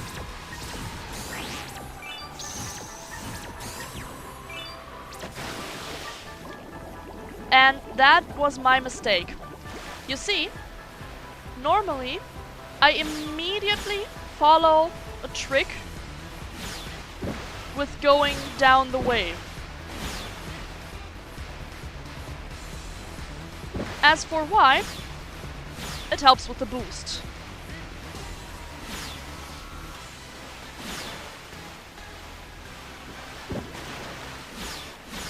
You see what I mean. This surf spot is mean. It is absolutely terrible for beginners.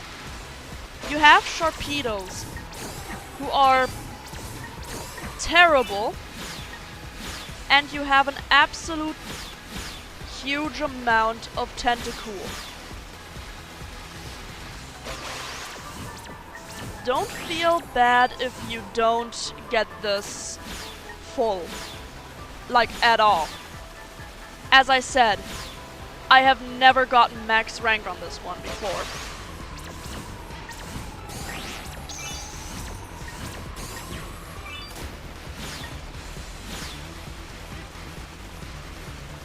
What's important on this is the timing.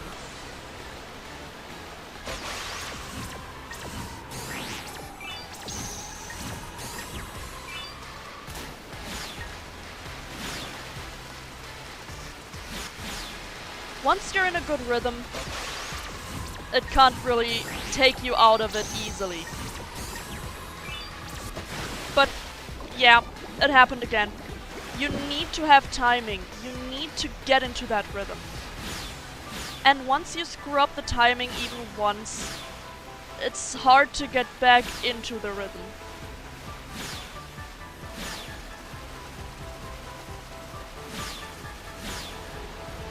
As you can see, it is incredibly difficult for me to make this work.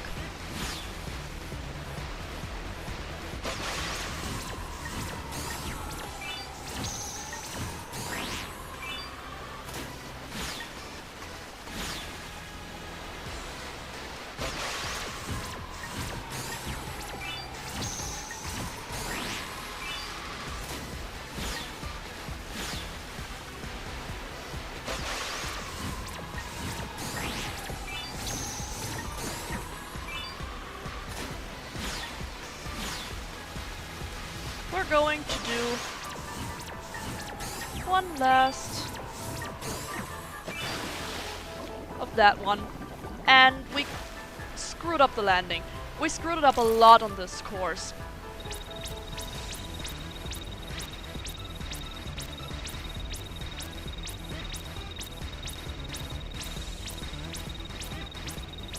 Have we beaten the record?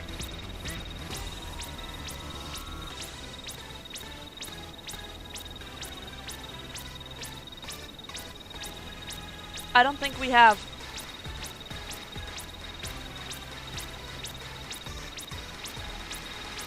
We have! We beat the record!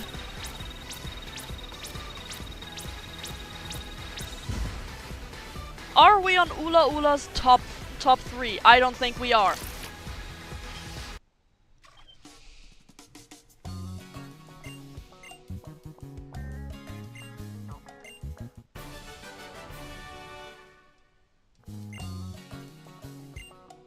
I didn't do this one before, by the way. I don't know why it thinks I did.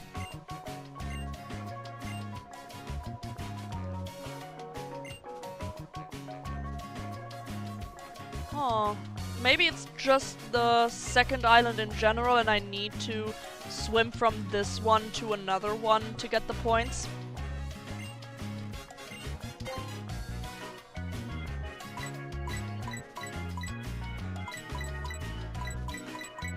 Yes! Here it is.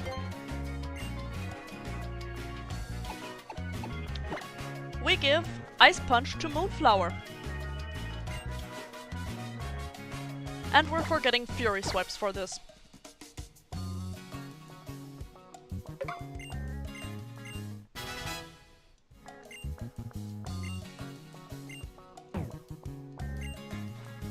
With that, we're pretty much set to continue going.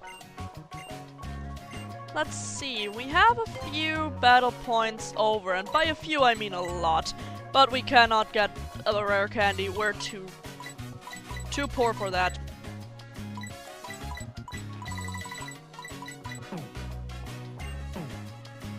But as I have shown you, this is an easy way to make points.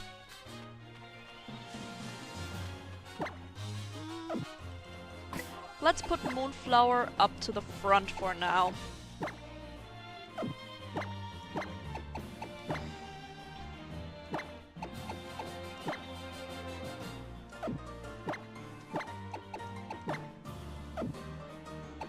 Sharo doesn't have an item yet. What do we have that we could theoretically give him?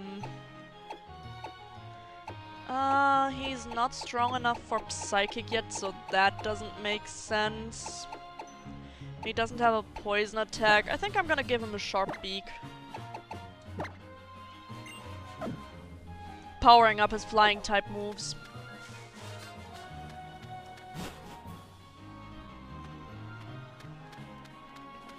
The first battle we're going to do with Moonflower is a relatively easy one. Since she's still very far below the others from level, this is going to be awkward for a while.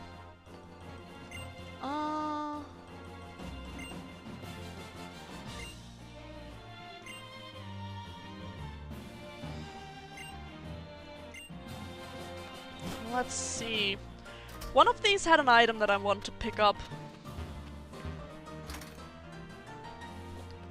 Was it you? You have a battle. Or not. You have the item. TM12 Taunt. There's no particular reason, I just wanted to pick it up to show that it's here.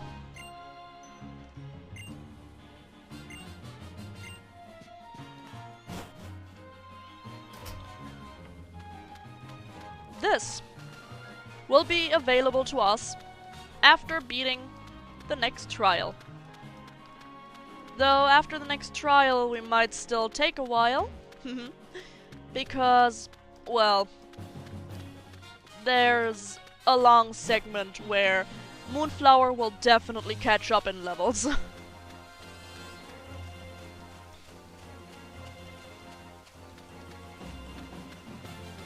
The trial itself might actually help her.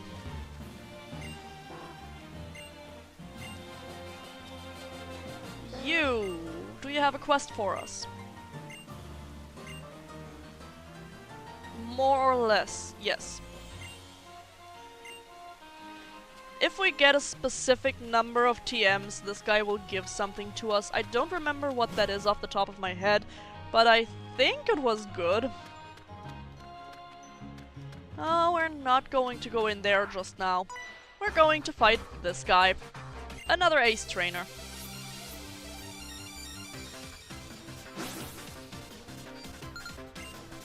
Ace Trainer Yuki sends out Gibble. This seems to play out better than I thought.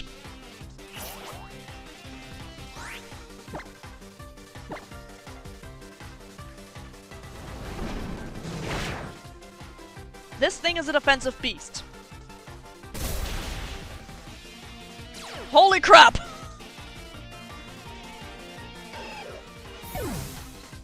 Yeah! As you can see, Moonflower is already showing us that she wants to be part of the team, but she can't deal with an Alolan Marowak. That is left to Cyreno.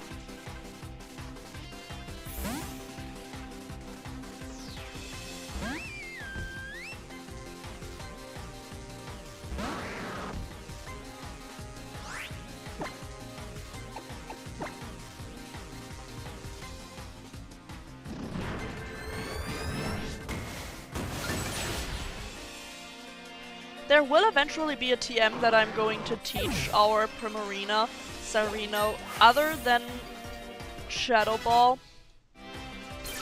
But I don't remember quite yet where we get it, so it'll take a bit longer. Most of our team is officially level 40. We are slightly over-leveled.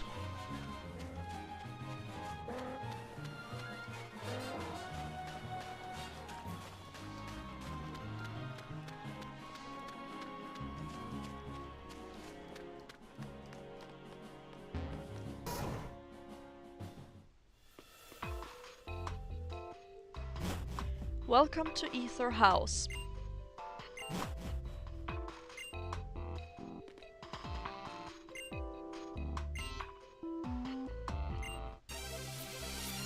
These kids don't listen. At least not to us. To be fair, they don't know us. They're terrified. I can understand that much. So, let's see what we can do.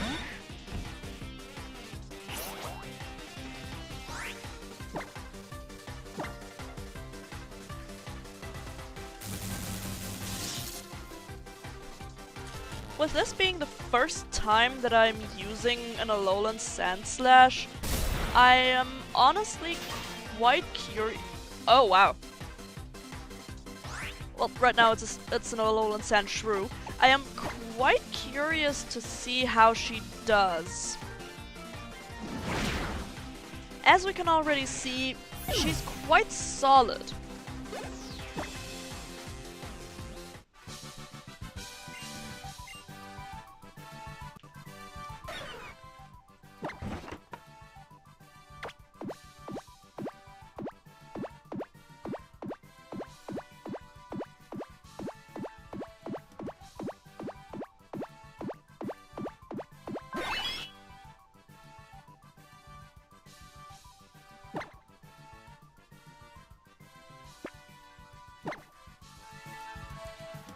I'm going to feed our crew real quick.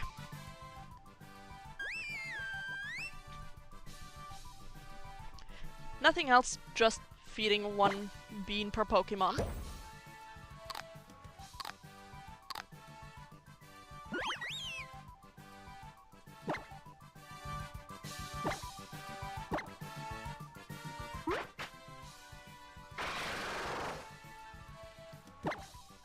You got a heart bean.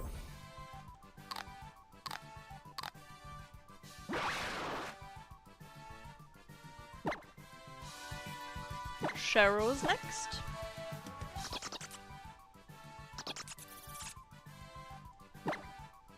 You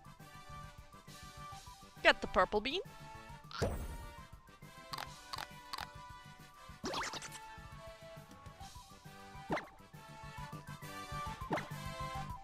Rhea's next.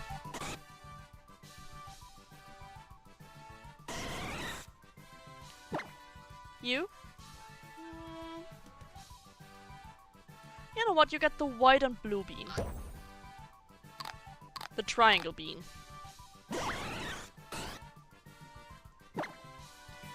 And Asahi will also get a heart bean. Personal reason for that. Favoritism may or may not be involved.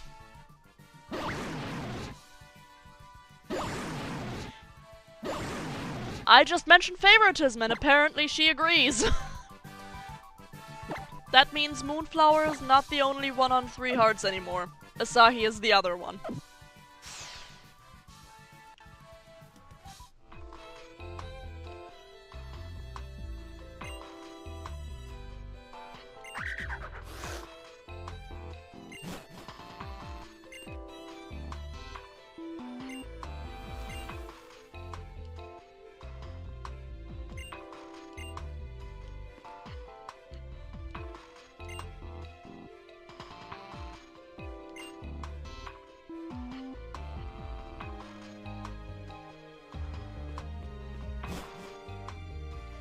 Well.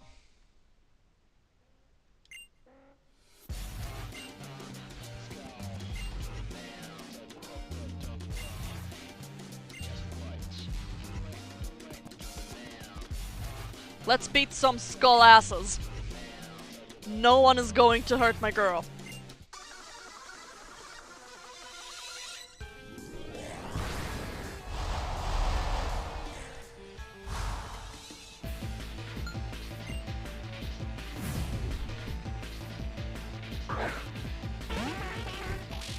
A drowsy, of course.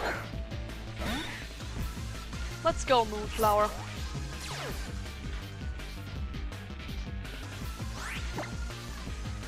You know, if it was alerted to Ironhead, we might as well.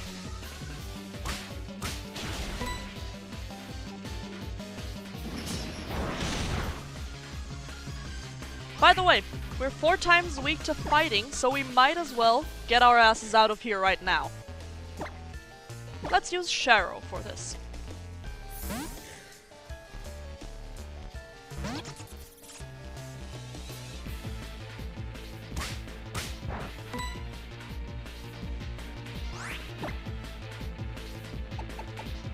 Let's show him how we do it.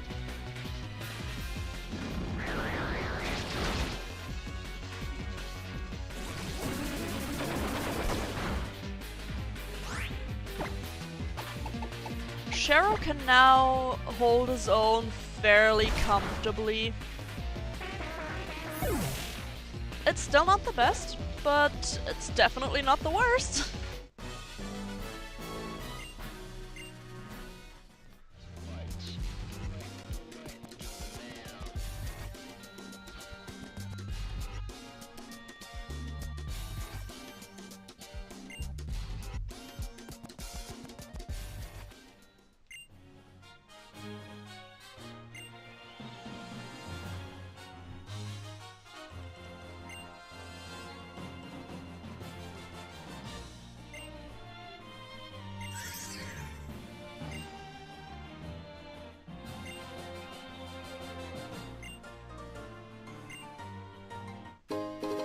Luxury balls. Very nice of you, Lily.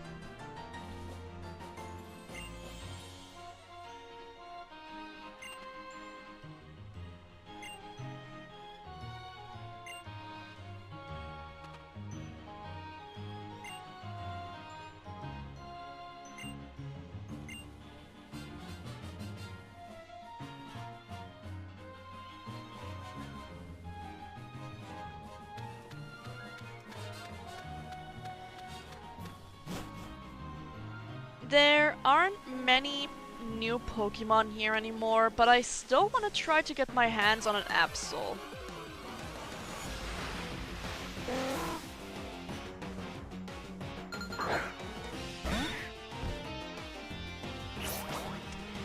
Maybe not with Moonflower as damaged as she is. Let's get Radra out to beat this.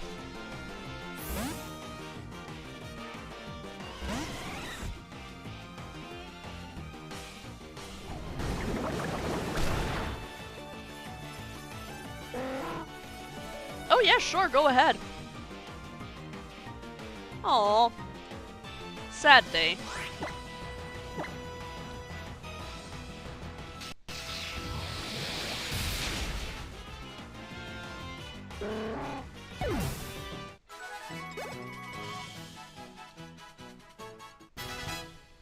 Sharrow grew to level 40.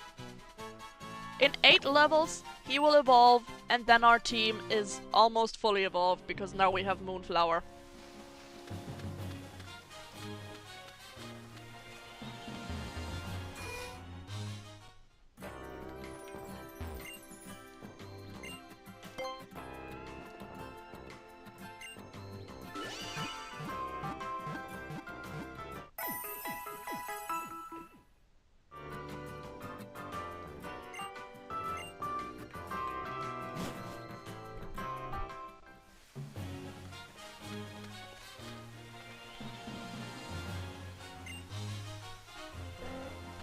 Yes, you heard right.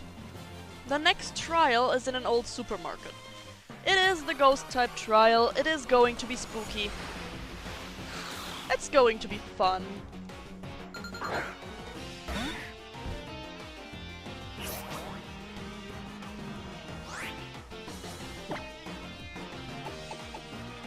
Moonflower can, by the way, very effectively fuck up other ice types.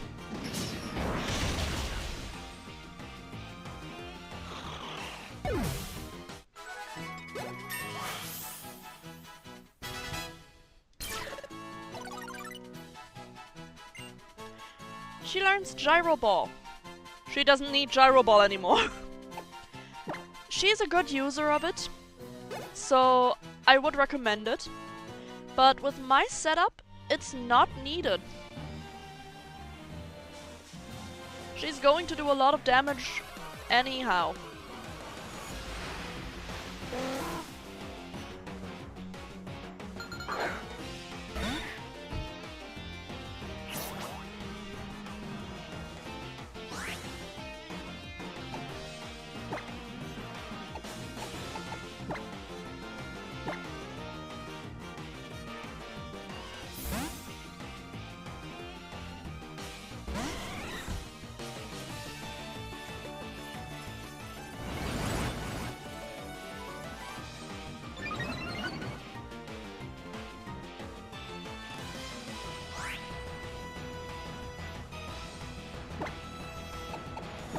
Oh, that was not the move I wanted to choose. Oh well.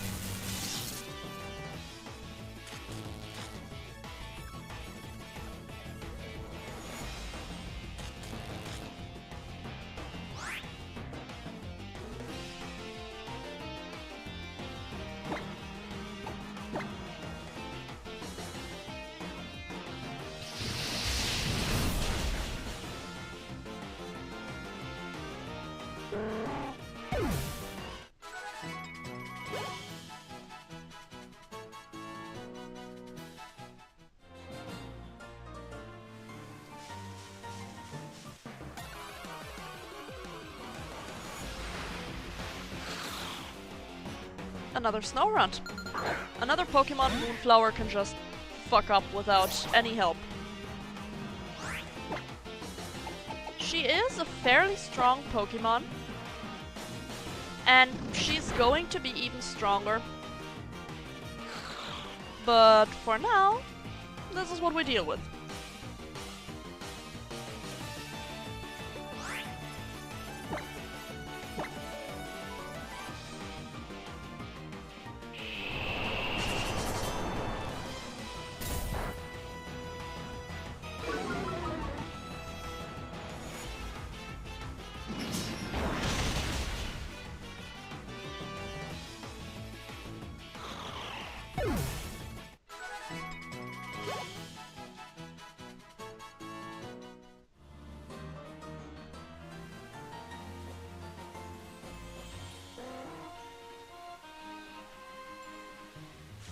Absol is still not really showing itself. Oh dear lord. Oh no, but a Gumshoes is. I might need to get her out of this one, because Gumshoes is a bit powerful. Or you know what? We're risking it. Risking for the biscuit. Risk it for the biscuit. That's how it's said. Let's see how strong she is. She's decently powerful. With Iron Head, it should do even more damage. Iron Head is 80 base power.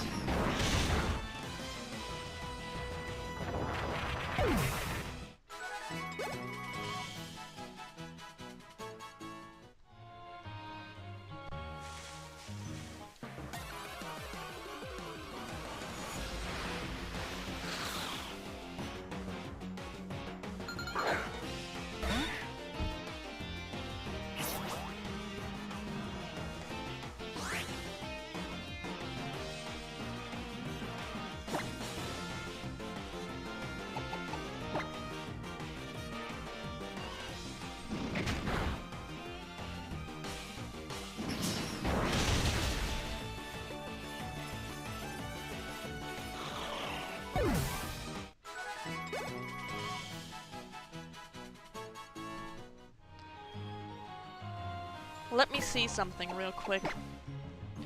Slash as a move is good, but it can only be that helpful. She can learn Brick Break. She will learn Brick Break.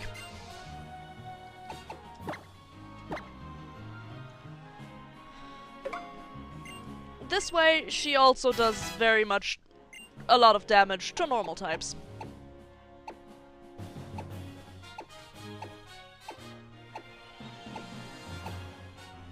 She could learn Bulldoze, but that is not needed as we're not going to fight.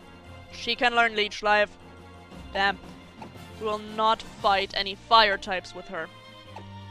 Leech Life is kind of making me wonder though.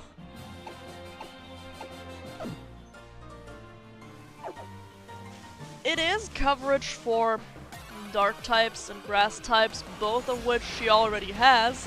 So it's not really needed, but it's cool that she has it. It's cool that she can learn it. Now.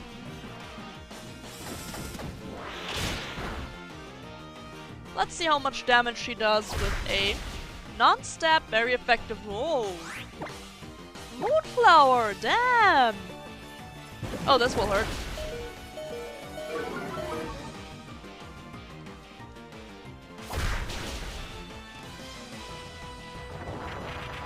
I forgot that this thing has Mud Slap.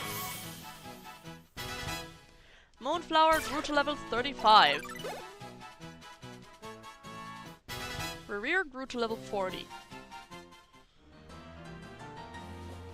He is currently trying to overshadow her. He's not going to be successful.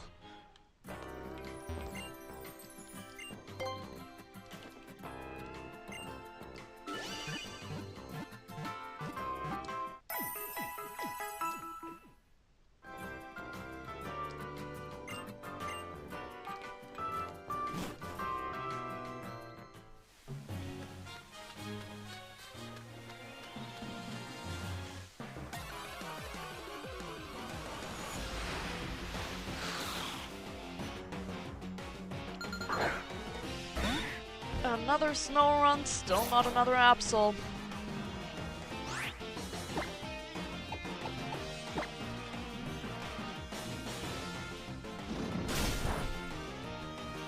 We quad resist Ice Fang. Get on my level.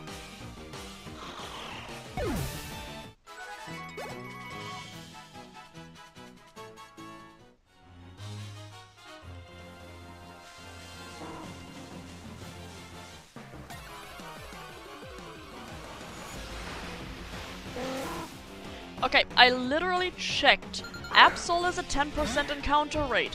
I have seen an Absol here earlier. Why is it not appearing?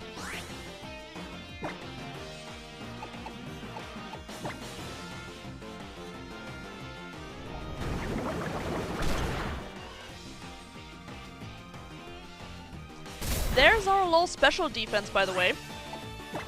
We will have to heal again after this one.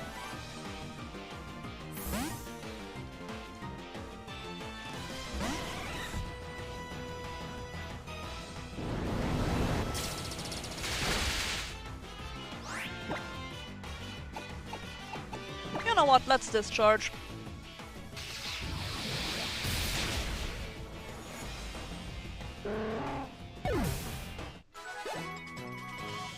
With Moonflower, I feel like the team is now really complete.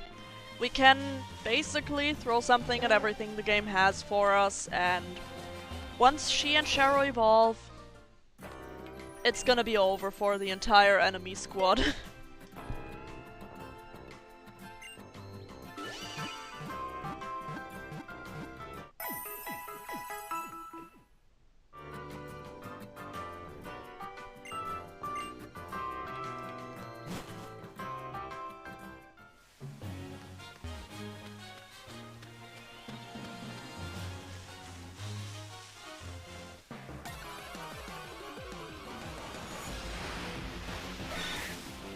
There is a Sandshrew against our Moonflower. Let's see how strong she is compared to Wild Sandshrew.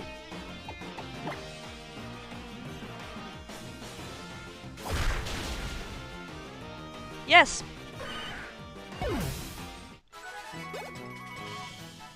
So, we shouldn't use her against fighting types. But also, what I neglected to mention, she's also 4 times weak to fire. Don't use her against a fire type. If you want a Sandshrew to survive, don't. Same goes for Alola Vulpix, by the way. It's not 4 times weak to fire, but it's 4 times weak to steel, so be careful of that. All in all, both of them have quad weaknesses, and... well, both of these are fairly common. Steel not as much as fire or fighting, so you don't have to take as much care as with Sandshrew if you have Alola Vulpix. I do still love both of them. And I'm beginning to enjoy having the Sandshrew on my party so much.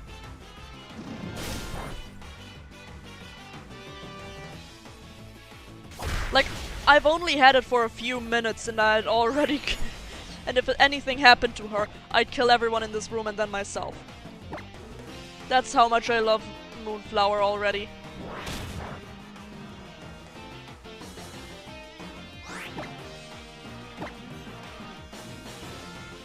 This Snorunt is a troll.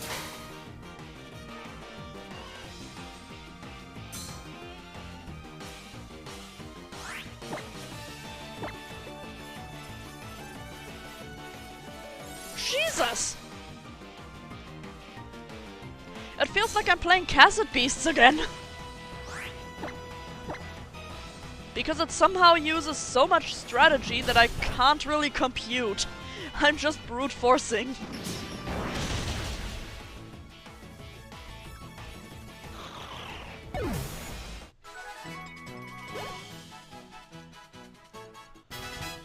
Raidra grew to level 41 and wants to learn Last Resort. Not here.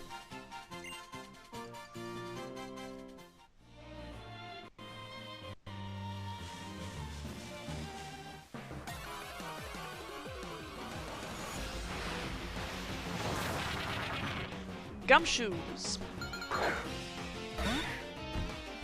How much damage did you take in that last battle? Not much. We can try to take him on. Come on, Moonflower. With Bite now being neutral to Steel since the 6th gen, he has some leverage against me, together with the ground type attack that he has. But that is all he can do to me.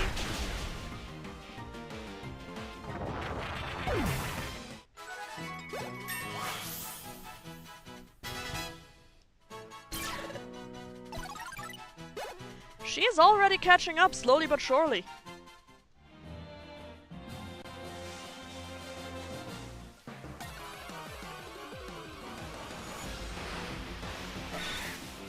Another Sandshrew. Don't worry, by the way, we will do the trial soon. And by soon I mean, let's say when Moonflower has half of the XP bar full.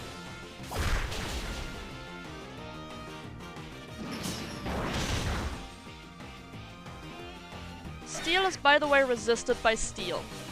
So don't use your Steel-type attacks against another Alola Sandshrew. Which also means Steel-type attacks are only neutral against us. We can theoretically fight a Steel and Ground type with Ice-type moves, but I wouldn't recommend it. Because we are a physical attacker and Steel-type Pokemon are physical in nature, this is a bit of a bad matchup. On the topic of bad matchup,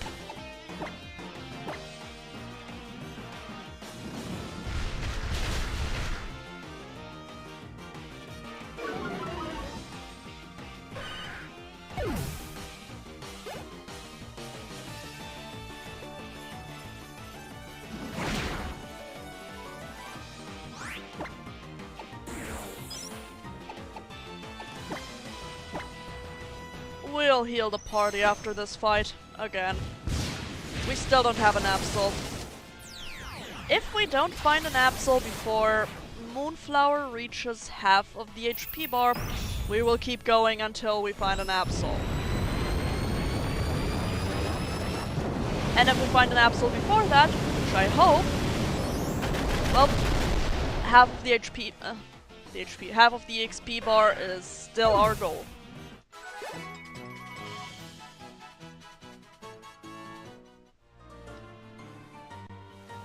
Let's see. Moonflower, how far along are you?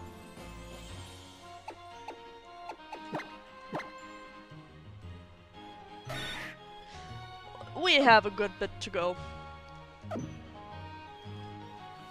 Let's say around 1,000.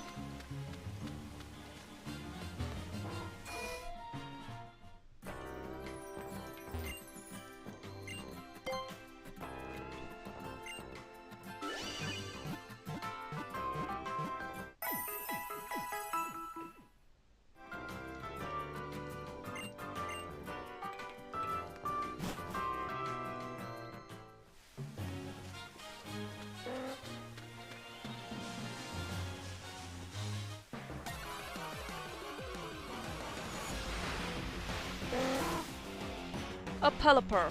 Something I can't exactly fight with Moonflower. I mean, we could try again. She's now level 36. That thing is level 32. Maybe we do a bit more damage. Let's see. It definitely doesn't do a lot of damage to us. And we froze it.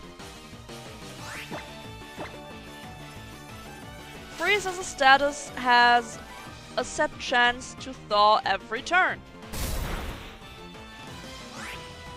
Up to the 5th turn, on which is guaranteed, I think. But it wasn't always this way. If I'm saying bullshit, by the way, just feel free to correct me in the chat. I don't remember off of the top of my head if what I'm saying is correct, so please do fact check me.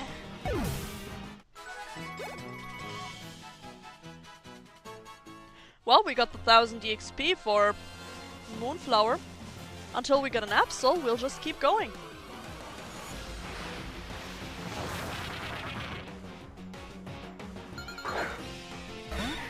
It feels like an eternity since I last time saw someone frozen. Yeah, freeze is kind of a cryptic status.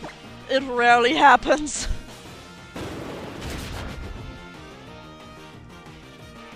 Even takedown doesn't do much damage to her, Jesus.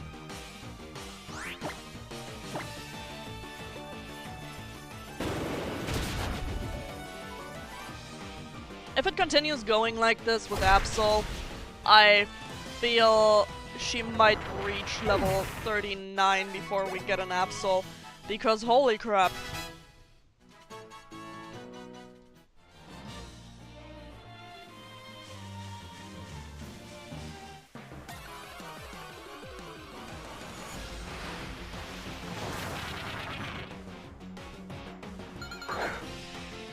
I might turn off the XP share in a moment.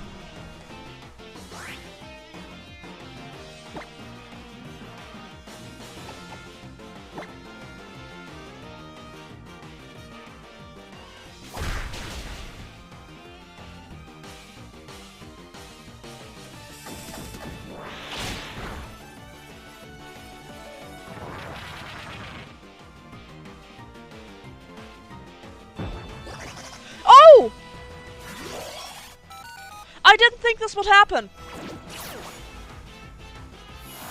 Just to see how pissed off I have to get, let me check the appearance rate for this fuck. After switching to Raidra.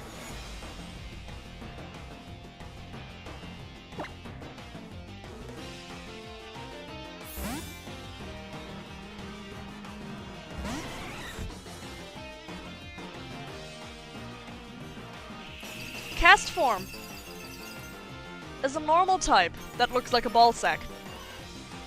It has 3 forms and can switch depending on the weather. Right now it's in ice form. The raindrop is the water type form. don't get it. Cast form is basically worthless. Tapu Village.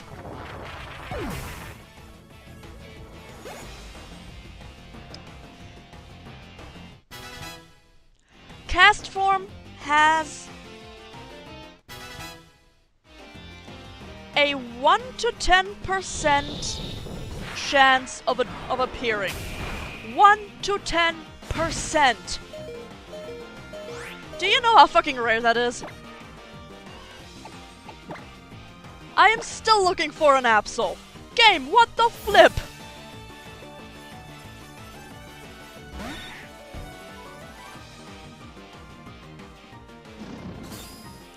With Pelipper it has a 1% appearance rate. Gumshoes it has a 10% appearance rate. With Snorunt it has a 1% appearance rate, while Vanillite has a 10%. Sandshrew and Absol, or Vulpix and Absol, it's 1% and 10%. This thing is a troll. This thing is fucking trolling me.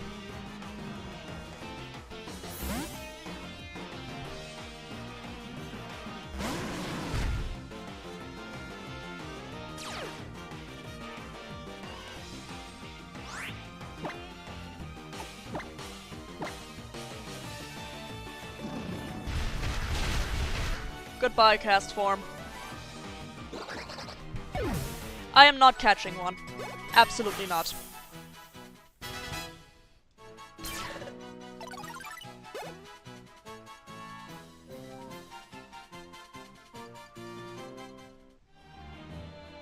I would say it feels like Moonflower is going to evolve before we get an Absol, but Moonflower is a stone evolution.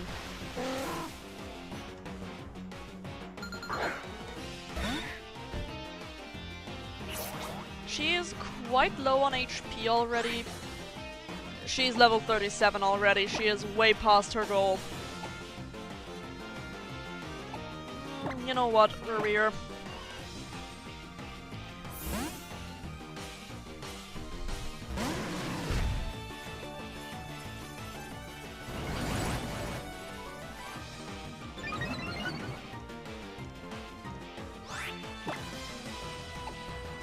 Let's kick some bird ass.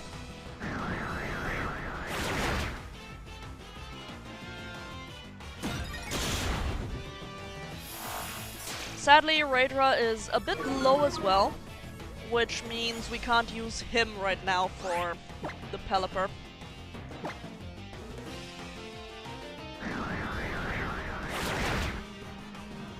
But hey, a dead bird is a good bird.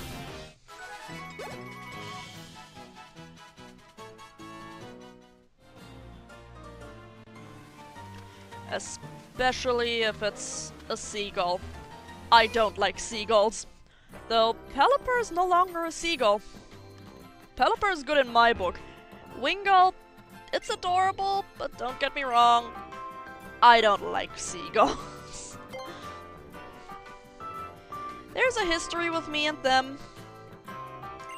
And needless to say, I have my reasons.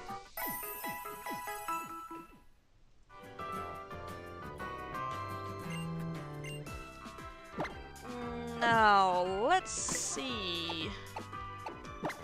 There it is. There it is.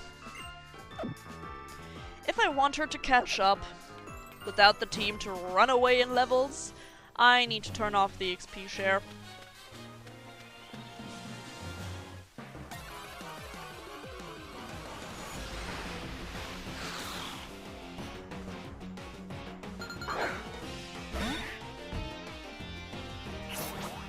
A Snorunt.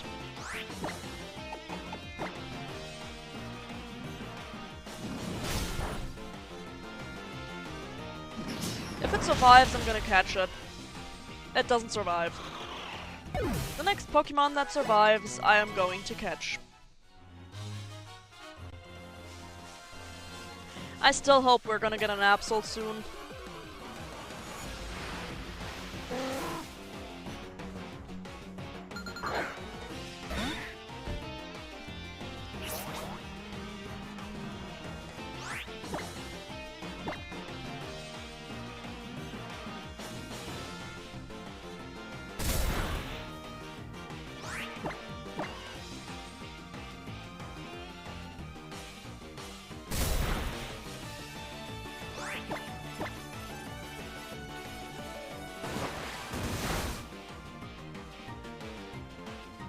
Brine is painful because Moonflower has low special defense, just so you know. But I don't want to run back to the Pokemon Center again, so I'm just going to use a potion.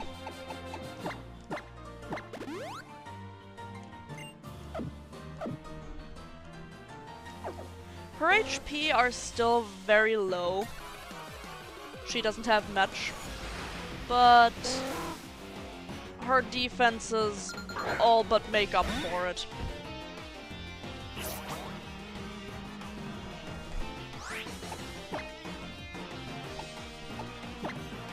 In her base stats, Alola Sandslash has 100 attack and 120 defense.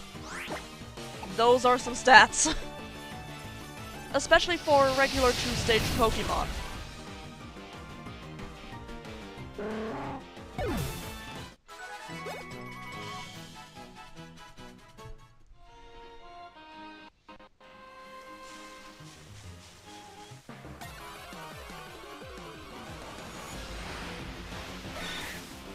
Still not another Absol, damn! They do make me work for it.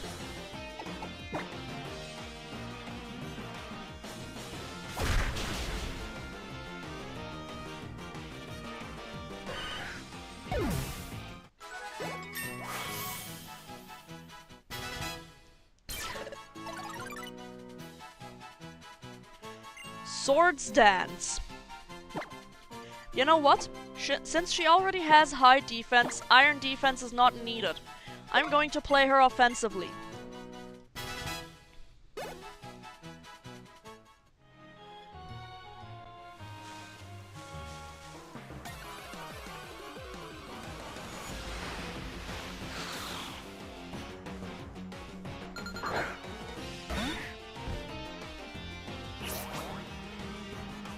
Oh, screw it. I said I would catch the next Pokemon that survives. Pelipper did survive. I forgot. My memory is sometimes absolutely terrible. I'm sorry.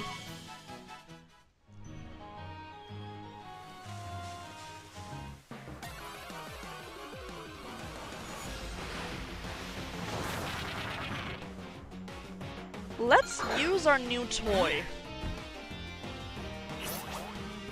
Let's use Swords Dance, followed by Brick Break.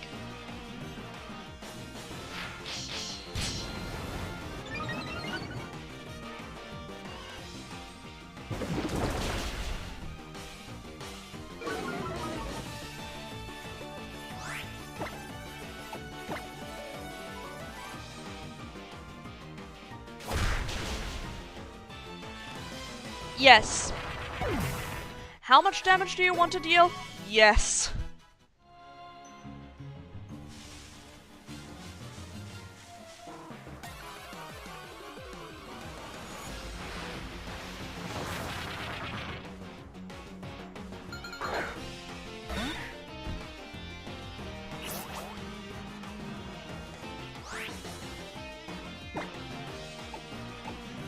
But this time without Swords Dance, just to see if it survives.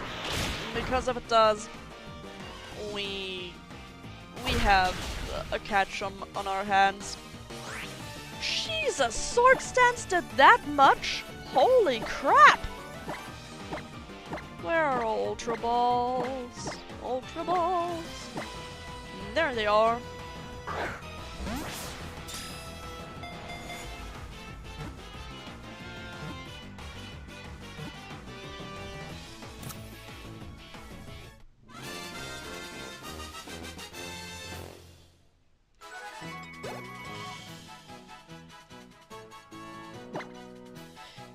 I don't want to give it a nickname.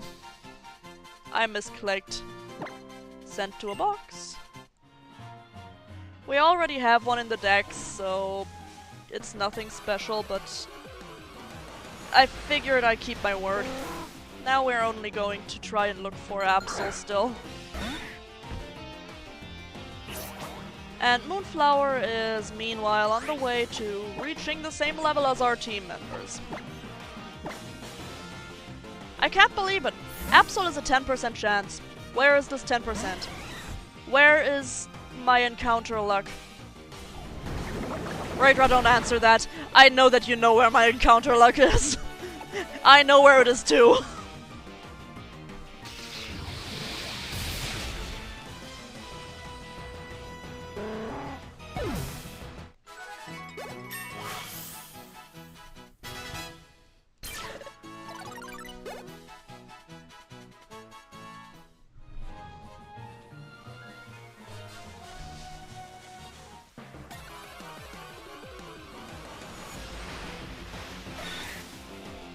Another Sandshrew, another 10% chance. Can I please have some of the luck from that other game in here? For the love of God!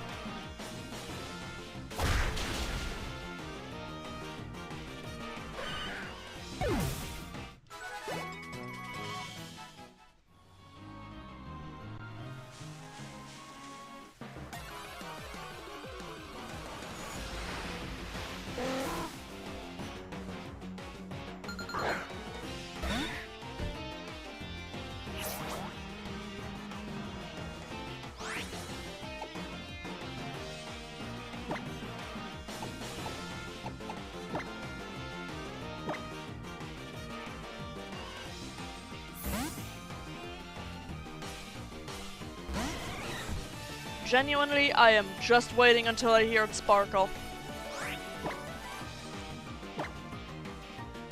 Because at this point it feels like I'm getting a sparkle before I get the Absol.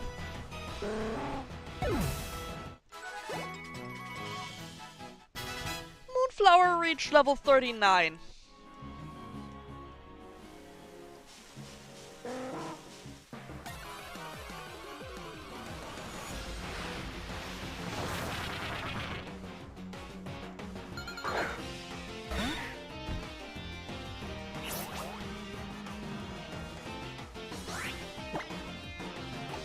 Game, can you please be nice?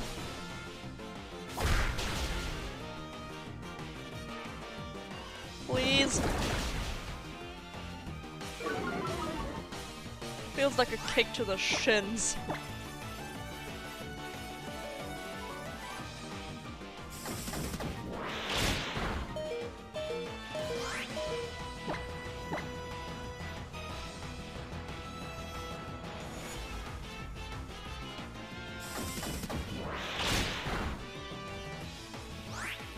Moonflower, please?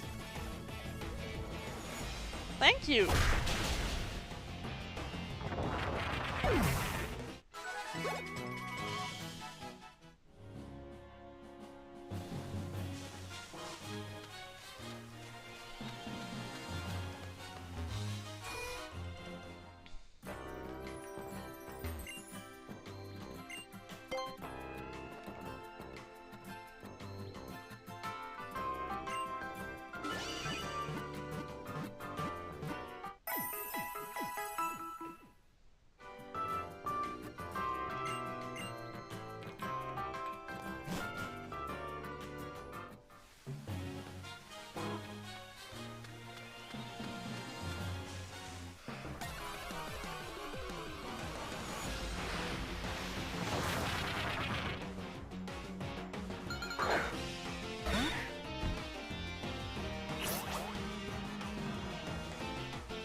Come on, game.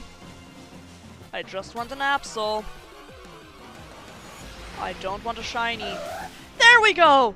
God fucking damn it! took a while! Now, with Absol, we have to be careful. As I said before, it's a glass cannon.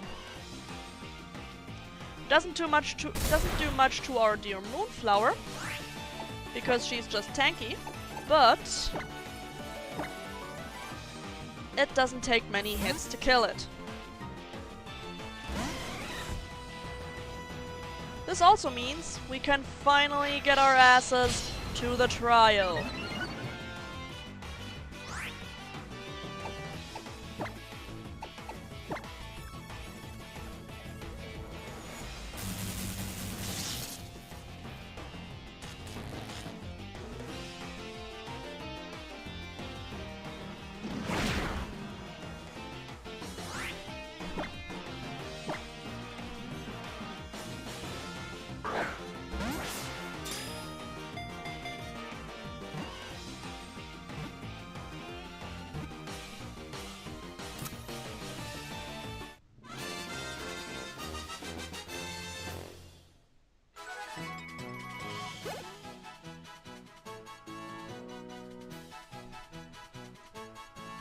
We have it, guys.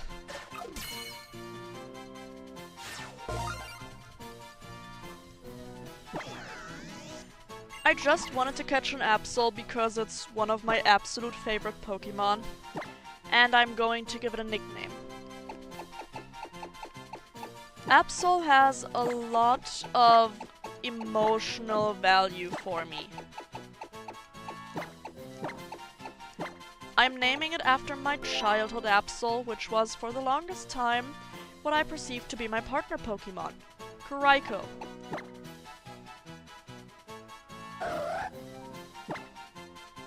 Impish, thoroughly cunning. That fits.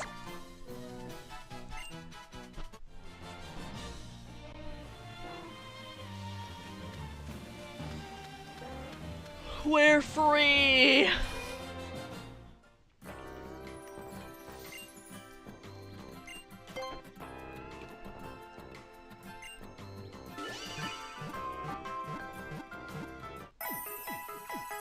By the way, we're going to use our Sandshrew for the beginning of the trial. So the XP share stays off. But until we reach the trial site,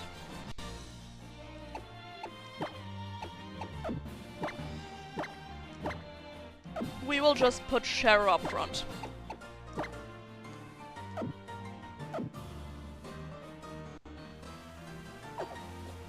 No, I want to save.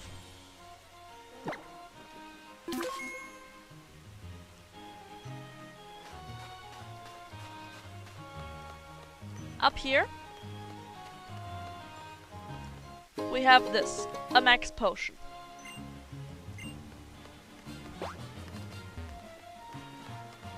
There's some trainers here, there's that Pokemaniac that you just saw, and there's this Fisher. I want to fight both of them.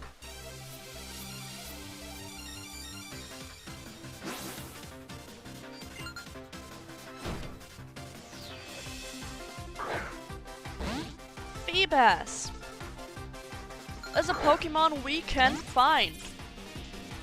I think I've told you about it before. It evolves via trade with an item. So I can't say I would recommend it in this day and age. But if you do have someone to trade with, it's a very strong water type, or, well, the evolution. Milotic is a special attacker with high special defense. It can tank almost as much as a well-built Lapras. Almost.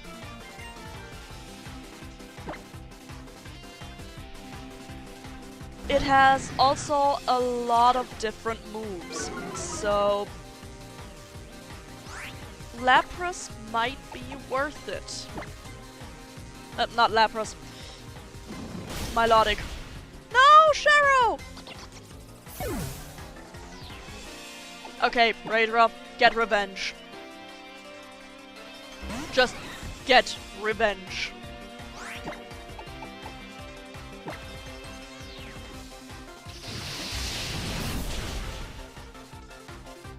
I am trying to grind up my bat here, you fuck!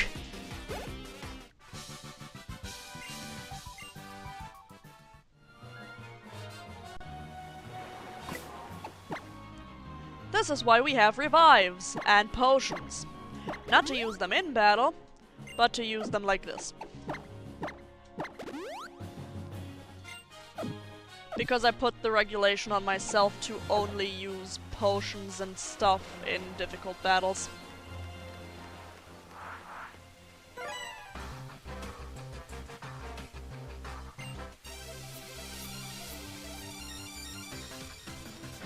What do you have?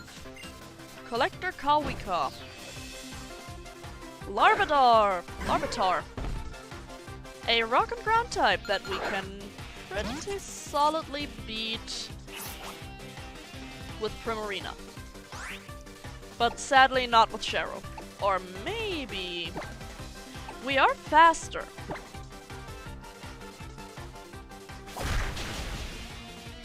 But we're not stronger. Can we survive this? Yes, we can.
For this trial, we have to take pictures.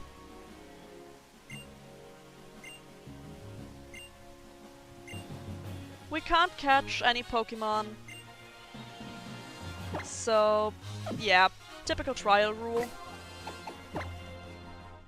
We will be able to catch Pokemon once we finish the trial, though.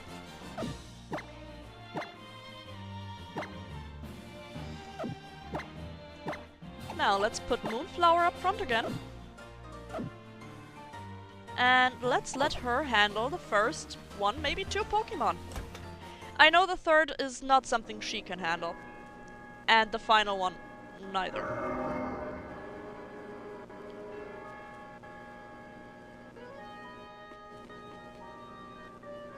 In case you watch my stream with headphones, the sound disappearing on one side is normal.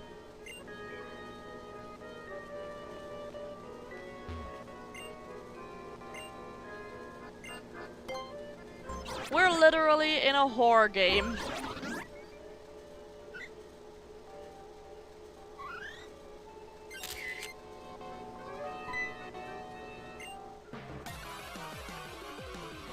It screws me over right now to have sound only on one ear occasionally, just because that's how they mix the soundtrack for this place. Like, don't get me wrong, I love how they managed to do it, but damn, that screws me over. Confuse Ray. Ray, why are you confusing me?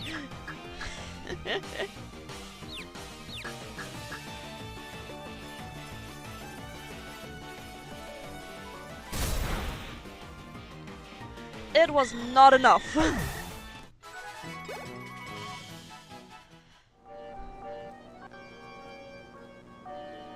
Was that a Pikachu?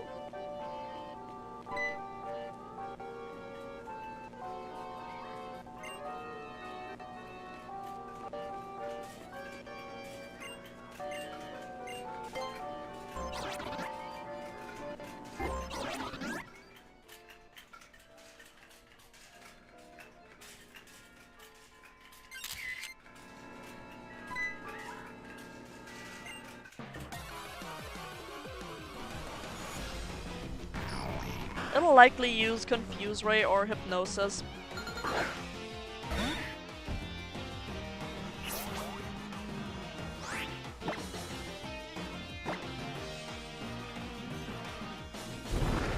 Or not! Nightshade! And we one-shot it! Nightshade does fixed damage, completely dependent on the level of the user. So if you have a level 100 user of Nightshade, you're going to do 100 HP of damage.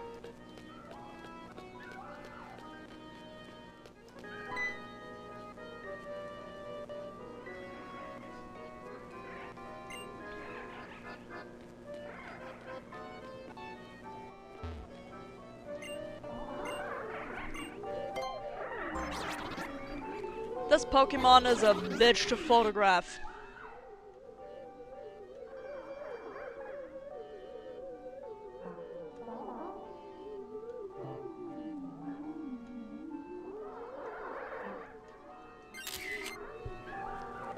It takes so long to actually find it, and its movements is somewhat erratic. Gengar!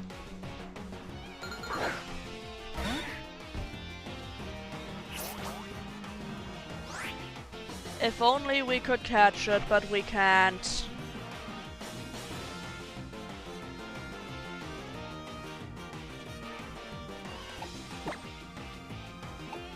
For this, we're gonna get out the rear.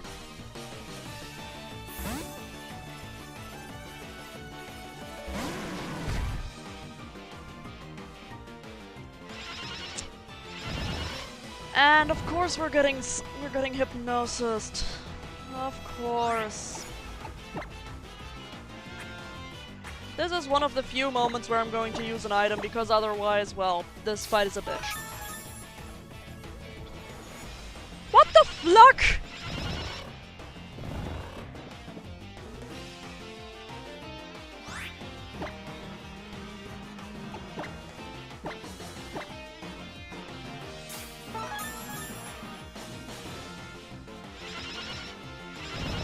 This is getting ridiculous. Wait, don't I have...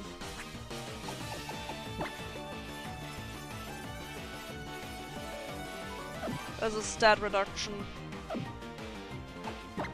Ah, fuck it.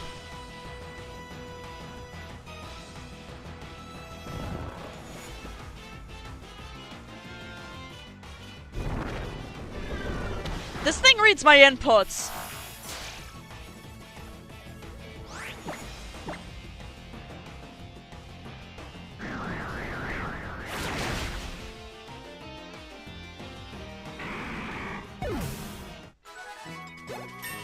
That thing just absolutely read my inputs.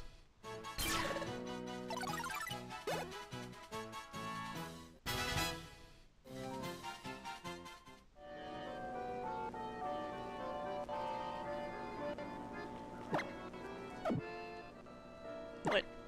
Oh. Now.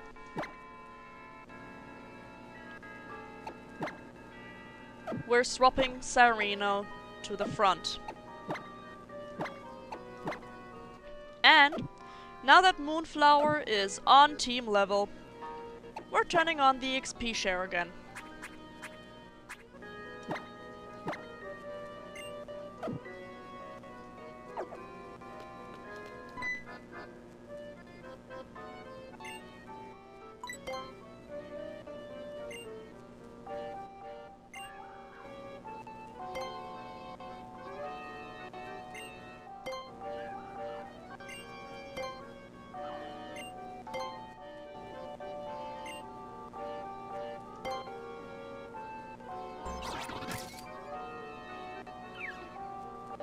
Creepy.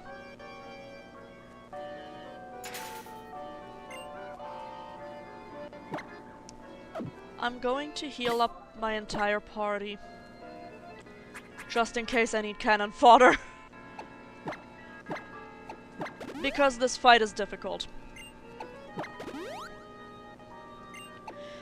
I'm just going to say it. If Sarino isn't enough, I'm going to get out Ray. And I hope he can beat it.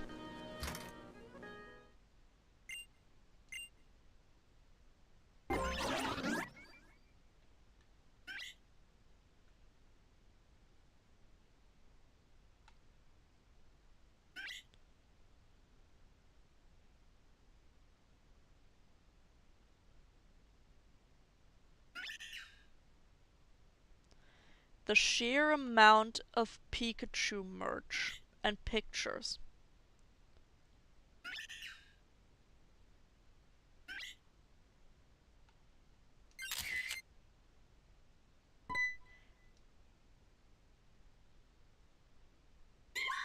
See me? Meet Mimikyu, a ghost and fairy type Pokemon. We now have the Totem boost, which raises all of the stats. Mimikyu is a physical attacker with high defense and an amazing ability.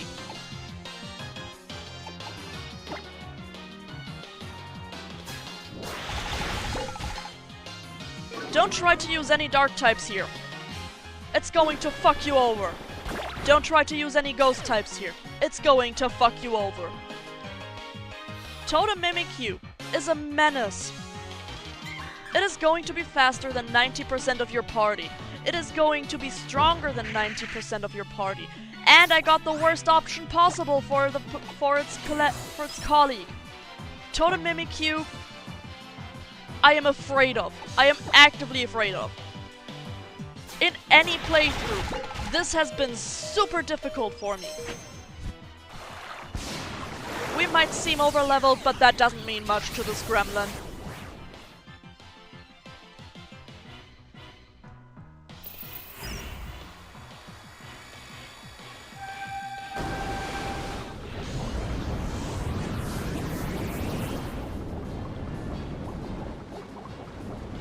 If you want your own Mimikyu, after this trial, it has a 5% encounter rate in the abandoned mall. Holy crap! Okay! That's Totem Mimikyu. Jokes aside, it has a 5% encounter rate, so be prepared to go through this shit a while.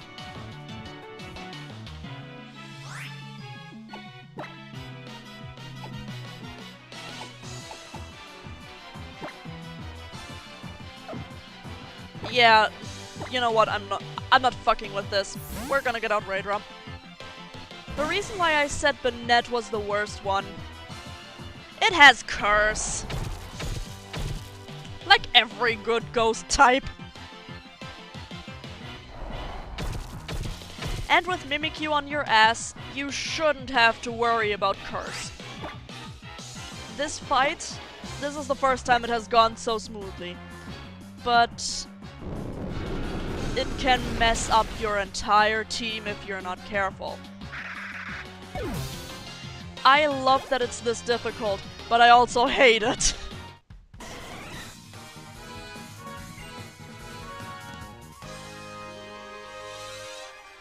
And with this, we did it.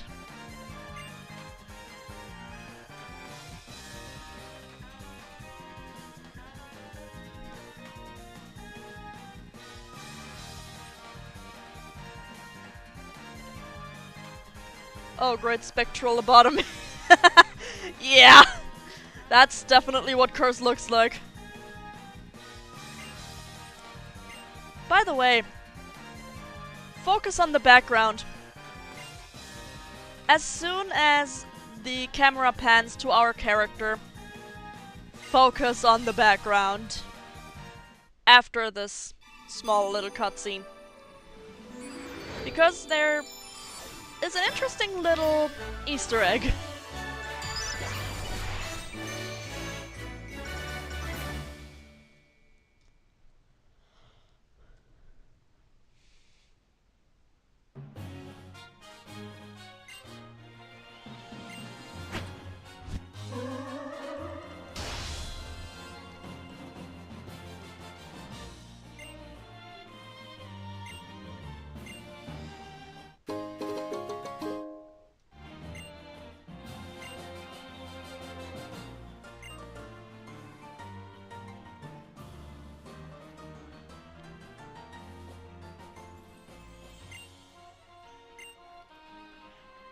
Now.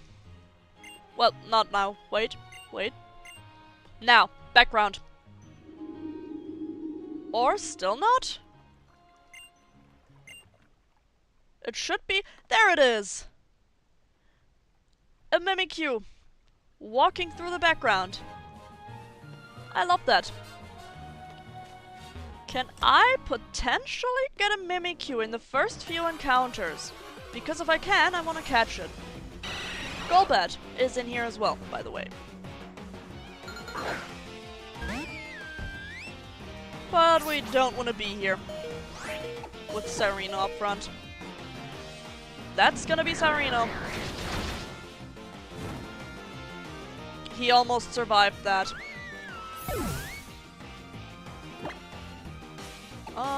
Raidra.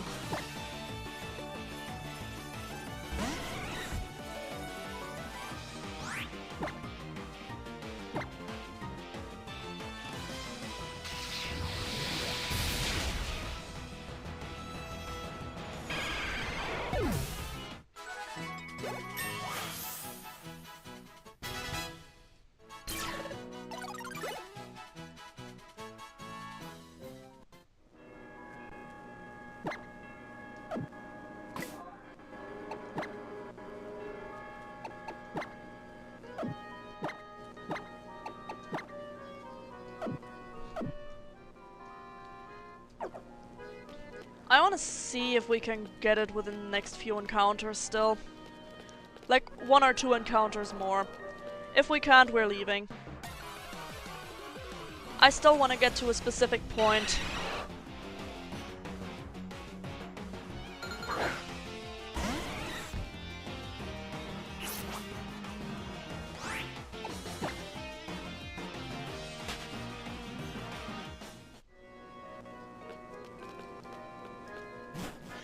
This was not my intention yet. In a moment, game. One more? Klefki! Good for competitive, not too good for single player. Don't get me wrong, it's still an acceptable Fairy Steel type. You can definitely use it. But it really does shine in competitive. More so than in single player. I don't know much about the stats because I've never used one, but it is here if you want it.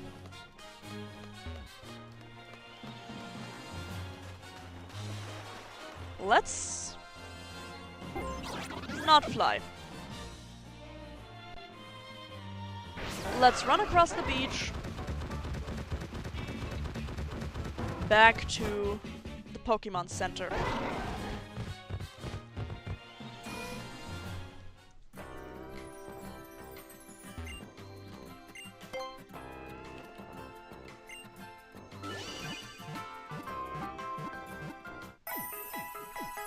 We will keep Raider up front. Because I know what we're going to do next. And what we're going to do next is also what we're going to do last for today.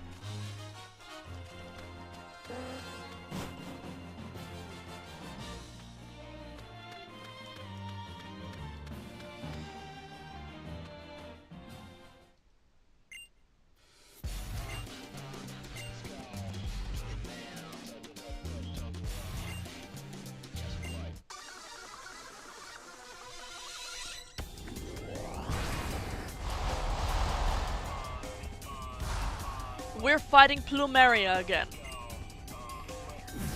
Having this as our send-off after that trial. I like it. Last time we fought, he wasn't up to par yet. Not exactly anyways. So, how do you like this, bitch?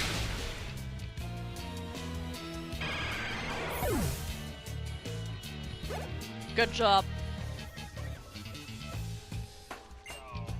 Her Salazzle, or well, her Salandit evolved into a Salazzle. Poison fire typing, can poison anything you throw at it. Very high special attack, very low defenses.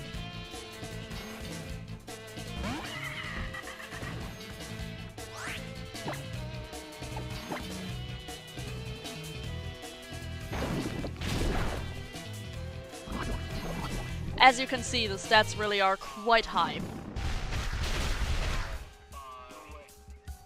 Aside of the defense. It is more frail than most other things you can see. I have used the Salazzle before, multiple times, and I can tell you, those things die in a breeze.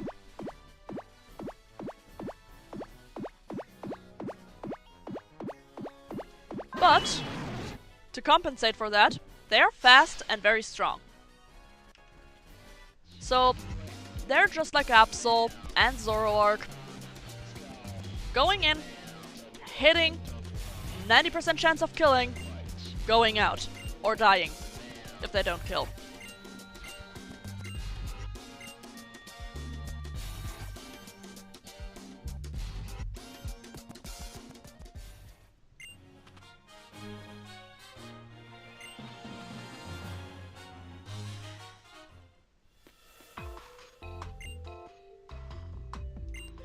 They kidnapped a young goose.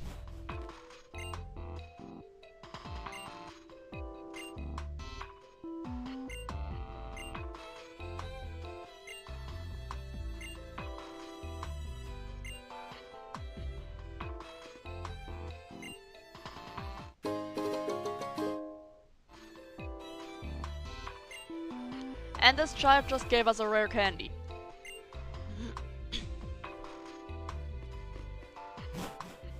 Now, we're going to heal up, and then we're going to stop in front of the Pokemon Center for today.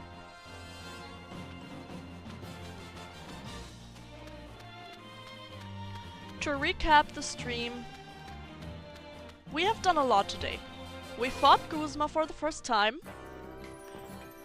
We did the Ghost Trial. Well, first we reached the Ghost Trial. We did some surfing. We finally added a new member to our team. Then we did the trial. And now we got invited to the base of Team Skull in Po Town. Next time, we will see just what Team Skull has to offer, and we will get back that Yungoos.